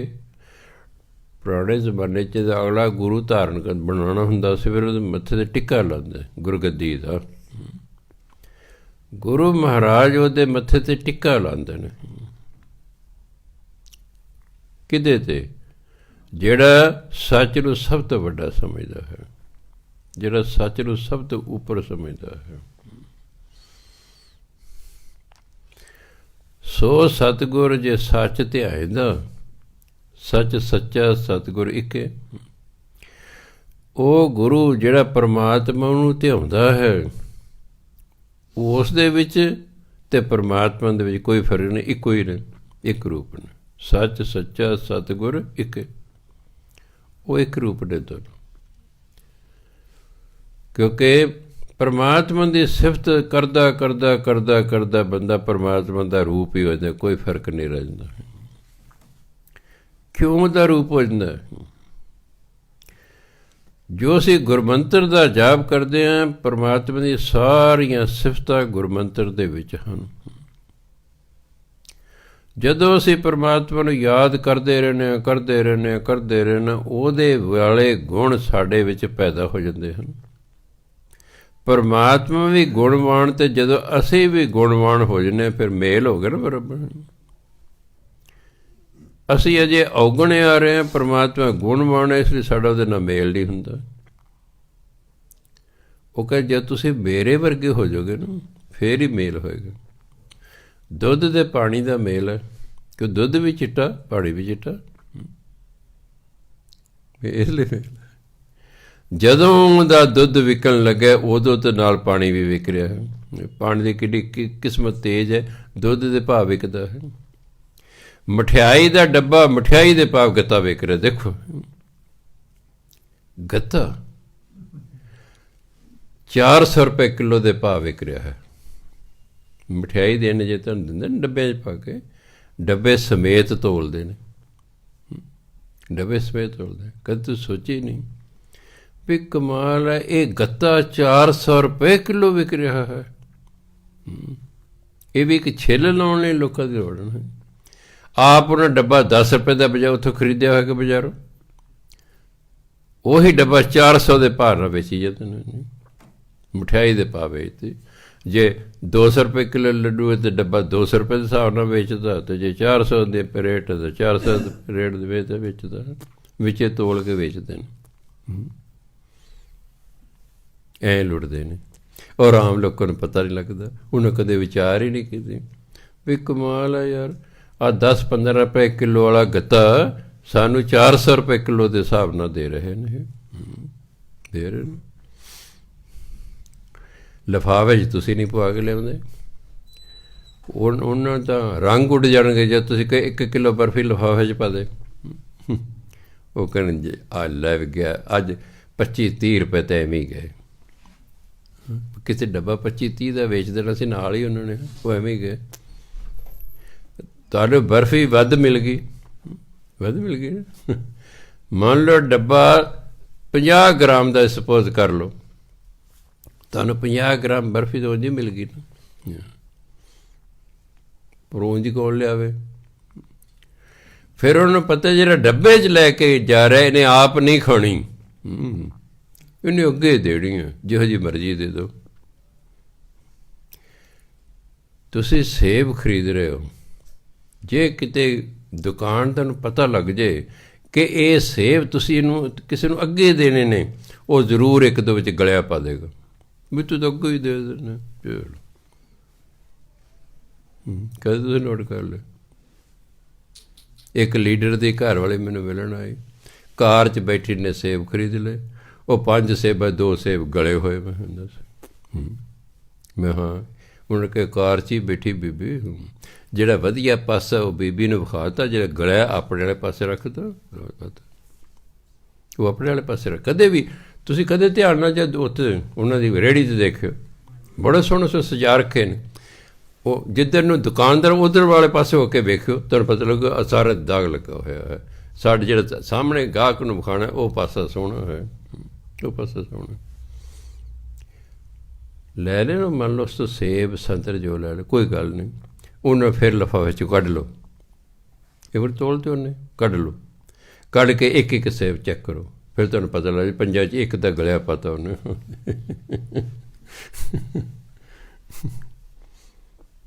ਸੋ ਇਸ ਪ੍ਰਕਾਰ ਇਹ ਮਨੁੱਖ ਦੀ ਕਈ ਤਰੀਕਿਆਂ ਨਾਲ ਲੁੱਟ ਕੀਤੀ ਜਾ ਰਹੀ ਹੈ, ਕਈ ਵਾਰ ਦਾ ਅਲਟਰਨੇਟਿਵ ਹੀ ਨਹੀਂ ਲੱਭਦਾ ਕੋਈ। ਹਾਂਜੀ, ਸੋ ਇਸ ਲਈ ਕਹਿੰਦੇ ਜਿਹੜਾ ਸੱਚ ਹੈ ਉਹ ਸਭ ਤੋਂ ਵੱਡਾ ਹੁੰਦਾ, ਅਤੇ ਜਿਹੜਾ ਸੱਚ ਦਾ ਨਾਮ ਲੈਂਦਾ ਉਹ ਵੀ ਵੱਡਾ ਹੈ। ਅਤੇ ਨਾਮ ਕੌਣ ਲੱਗੇ? ਜਿਸ 'ਤੇ ਗੁਰੂ ਦੀ ਬਖਸ਼ਿਸ਼ ਹੈ, ਜਿਸ 'ਤੇ ਗੁਰੂ ਦੀ ਬਖਸ਼ਿਸ਼ ਹੈ, ਜਿਹਨੂੰ ਗੁਰੂ ਨੇ ਟਿਕਿਆ ਹੈ, ਬਖਸ਼ਿਸ਼ ਕੀਤੀ ਹੈ ਜਿਸ 'ਤੇ, ਉਹ ਨਾਮ ਜਪਦਾ, ਦੂਜਾ ਨਹੀਂ ਜਪਿਆ ਕਰਦਾ ਨਾਮ। ਸੋ ਸਤਿਗੁਰ ਜੇ ਸੱਚ ਧਿਆਇਂਦਾ, ਸੱਚ ਸੱਚਾ ਸਤਿਗੁਰ ਇੱਕ, ਉਹੀ ਗੁਰੂ ਹੈ ਜਿਹੜਾ ਪਰਮਾਤਮਾ ਨੂੰ ਧਿਆਉਂਦਾ ਹੈ। ਉਸ ਵਿੱਚ ਅਤੇ ਸੱਚੇ ਪਰਮਾਤਮਾ 'ਚ ਕੋਈ ਫਰਕ ਨਹੀਂ, ਇੱਕ ਰੂਪ ਹੁੰਦੇ ਨੇ। ਸੋਈ ਸਤਿਗੁਰ ਪੁਰਖ ਹੈ ਜਿਨ ਪੰਜੇ ਦੂਤ ਕੀਤੇ ਵਸ ਛਿੱਕੇ, ਅਸਲ ਉਹੀ ਗੁਰੂ ਹੈ ਜਿਹਨੇ 5 ਦੂਤਾਂ ਕਾਮ ਕ੍ਰੋਧ ਲੋਭ ਮੋਹ ਹੰਕਾਰ ਨੂੰ ਛਿੱਕੇ ਹੁੰਦੇ ਘੁੱਟ ਕੇ ਵਸ 'ਚ ਕਰ ਲਓ। ਜਿਵੇਂ ਆਪਾਂ ਘੁੱਟ ਕੇ ਪੰਡ ਬੰਨੀਏ, ਘੁੱਟ ਕੇ ਕੋਈ ਗਠੜੀ ਬੰਨੀ, ਜਿਹਨੇ 5 ਨੂੰ ਘੁੱਟ ਕੇ ਵਸ 'ਚ ਕਰ ਲੈਣਾ, ਬਸ ਕਹਿੰਦੇ ਅਸਲ ਗੁਰੂ ਤੇ ਉਹ ਹੈ, ਉਹ ਹੈ ਗੁਰੂ ਕਹਿੰਦੇ। ਅਤੇ ਜਿਹੜਾ ਆਪ ਹੀ 5 'ਚੋਂ ਕਿਸ ਦੇ ਅਧੀਨ ਹੈ, ਉਹ ਅਸਲ 'ਚ ਗੁਰੂ ਨਹੀਂ ਸੀ, ਉਹ ਗੁਰੂ ਬਣ ਬੈਠਾ। ਅਤੇ ਅਖੀਰ ਨੂੰ ਤਾਂ ਪਤਾ ਲੱਗ ਗਈ ਹੈ ਨਾ ਸੰਸਾਰ ਨੂੰ, ਇਹ ਚੀਜ਼ਾਂ ਗੁੱਝੀਆਂ ਨਹੀਂ ਰਿਹਾ ਕਰਦੀਆਂ ਹੁੰਦੀਆਂ। ਕਹਿੰਦੇ ਤੁਸੀਂ ਧਰਤੀ ਟੋਇਆ ਪੱਟ ਕੇ ਵੀ ਜੋ ਕੰਮ ਕਰਨ, ਇੱਕ ਦਿਨ ਉਹ ਵੀ ਲੋਕਾਂ ਨੂੰ ਪਤਾ ਲੱਗ ਜਾਣਾ ਤੁਸੀਂ ਕੀ ਕਰਦੇ, ਕੀ ਕਰਦੇ। ਬਾਬਾ ਨਾਨਕ ਸਿੰਘ ਜੀ ਜ਼ੋਰ ਲਾ ਲਿਆ, ਟੋਇਆ ਪੱਟ ਕੇ ਬਹਿੰਦੇ ਹੁੰਦੇ ਸਨ ਸਿਮਰਨ ਕਰਨ, ਲੋਕਾਂ ਨੇ ਲੱਭ ਲੈਣਾ ਕਿੱਥੇ ਬਾਬਾ ਜੀ ਅੱਜ ਗਏ ਨੇ, ਚਲੋ ਥੱਲੇ ਦੇਖ ਕੇ ਟੋਏ ਜੇ ਬਾਬਾ ਜੀ ਬਾਹਰ ਆਓ ਜਾਓ, ਕਿੱਥੇ ਜਾਓਗੇ ਕਿੱਥੇ। ਕੁਝ ਸਮਾਂ ਕਿਸੇ ਪਾਪ ਕਰਮ ਨੂੰ ਛੁਪਾਇਆ ਜਾਂਦਾ, ਬਹੁਤਾ ਸਮਾਂ ਨਹੀਂ ਛੁਪਾਇਆ ਜਾਂਦਾ, ਸੂਨਰ ਲੇਟਰ ਪ੍ਰਗਟ ਹੋ ਜਾਂਦਾ ਹੈ। ਸੋ ਜਿਹੜੇ ਉਂਝੀ ਗੁਰੂ ਬਣੇ ਹੋਏ ਸਨ ਅਤੇ 5 ਕਾਮ ਕ੍ਰੋਧ ਲੋਭ ਮੋਹ ਹੰਕਾਰ ਵਸ 'ਚ ਨਾ ਆਏ, ਉਹਨਾਂ ਨੂੰ ਜੇਲਾਂ ਹੋ ਗਈ। ਤਾਂ ਗੁਰੂ ਮਹਾਰਾਜ ਕਹਿੰਦੇ ਨੇ, ਜੇ ਬਿਨ ਸਤਿਗੁਰ ਸੇਵੇ ਆਪ ਗਣਾਇਂਦੇ, ਤਿਨ ਅੰਦਰ ਕੂੜ ਫਿੱਟ ਫਿੱਟ ਮੂੰਹ ਫਿੱਕੇ। ਕਈ ਗੁਰੂ ਦੀ ਸੇਵਾ ਨਹੀਂ ਕਰਦੇ, ਪਰ ਐਂ ਸ਼ੋਅ ਕਰਦੇ ਮੈਂ ਬੜਾ ਸੇਵਕ ਹਾਂ ਵੱਡਾ ਜੀ, ਸ਼ੋਅ ਇਸ ਤਰ੍ਹਾਂ ਕਰਦੇ ਮੈਂ ਬੜਾ ਵੱਡਾ ਸੇਵਕ ਹਾਂ। ਤਿਨ ਅੰਦਰ ਕੂੜ, ਉਹਨਾਂ ਦੇ ਅੰਦਰ ਝੂਠ ਹੁੰਦਾ ਹੈ, ਫਿੱਟ ਫਿੱਟ ਮੂੰਹ ਫਿੱਕੇ, ਉਹਨਾਂ ਦਾ ਫਟਕਾਰਾਂ ਪੈਂਦੇ ਮੂੰਹ 'ਤੇ। ਕਿ ਉਹ ਹੌਲੀ ਪਤਾ ਲੱਗਦਾ ਵੀ ਇਹ ਤਾਂ ਐਵੇਂ ਗੱਲਾਂ ਹੀ ਮਾਰਦਾ ਸੀ, ਸ਼ੇਖੀਆਂ ਮਾਰਦਾ ਸੀ, ਸੇਵਾ ਕਰਦਾ ਕੋਈ ਨਹੀਂ ਸੀ। ਓਏ ਬੋਲੇ ਕਿਸੇ ਨਾ ਭਾਵਨੀ, ਮੂੰਹ ਕਾਲੇ ਸਤਿਗੁਰ ਤੇ ਚੁੱਕੇ। ਉਹ ਜਦੋਂ ਬੋਲਦੇ ਨੇ ਕਿਸੇ ਨੂੰ ਚੰਗੇ ਹੀ ਨਹੀਂ ਲੱਗਦੇ। ਓਏ ਬੋਲੇ ਕਿਸੇ ਨਾ ਭਾਵਨੀ, ਉਹਨਾਂ ਦਾ ਬੋਲ ਕਿਸੇ ਨੂੰ ਚੰਗੇ ਹੀ ਨਹੀਂ ਲੱਗਦਾ ਹੈ। ਮੂੰਹ ਕਾਲੇ ਸਤਿਗੁਰ ਤੇ ਚੁੱਕੇ, ਉਹ ਗੁਰੂ 'ਤੇ ਹੁਣ ਵਿਸ਼ਵਾਸ ਨਹੀਂ ਰੱਖਦੇ। ਗੁਰੂ ਦੇ ਮਨੋਂ ਉਹ ਲੈ ਗਏ ਹਨ। ਐਂ ਸਮਝੋ ਜਿਵੇਂ ਉਹਨਾਂ ਦੇ ਮੂੰਹ ਕਾਲੇ ਨੇ, ਇਹ ਹਾਲ ਉਹਨਾਂ ਦਾ ਹੁੰਦਾ ਹੈ। ਕਿਉਂਕਿ ਕਿੱਥੇ ਤਾਂ ਗੁਰੂ ਦੀ ਸੇਵਾ ਕਰਨੀ ਸੀ, ਕਿੱਥੇ ਗੁਰੂ ਦਾ ਸਿਮਰਨ ਕਰਨਾ ਸੀ, ਕਿੱਥੇ ਸਿਰ ਸ਼ੋਅ ਕਰਦੇ ਰਹੇ, ਝੂਠਾ ਵਿਖਾਵਾ ਕਰਦੇ ਰਹੇ। ਇਸ ਕਰਕੇ ਕਹਿੰਦੇ ਉਹਨਾਂ ਦੀ ਫਿਰ ਅਖੀਰ ਨੂੰ ਮੂੰਹ ਕਾਲੇ ਹੁਣ ਤਾਂ ਭਾਵੇਂ ਬਦਨਾਮੀ ਹੁਣ ਉਹਦੀ ਬਦਨਾਮੀ ਹੁੰਦੀ ਹੈ। ਸੋ ਸਤਿਕਾਰਯੋਗ ਸਾਧ ਸੰਗਤ, ਸਮਾਂ ਹੋ ਗਿਆ। ਵਾਹਿਗੁਰੂ ਜੀ ਕਾ ਖਾਲਸਾ, ਵਾਹਿਗੁਰੂ ਜੀ ਕੀ ਫਤਿਹ।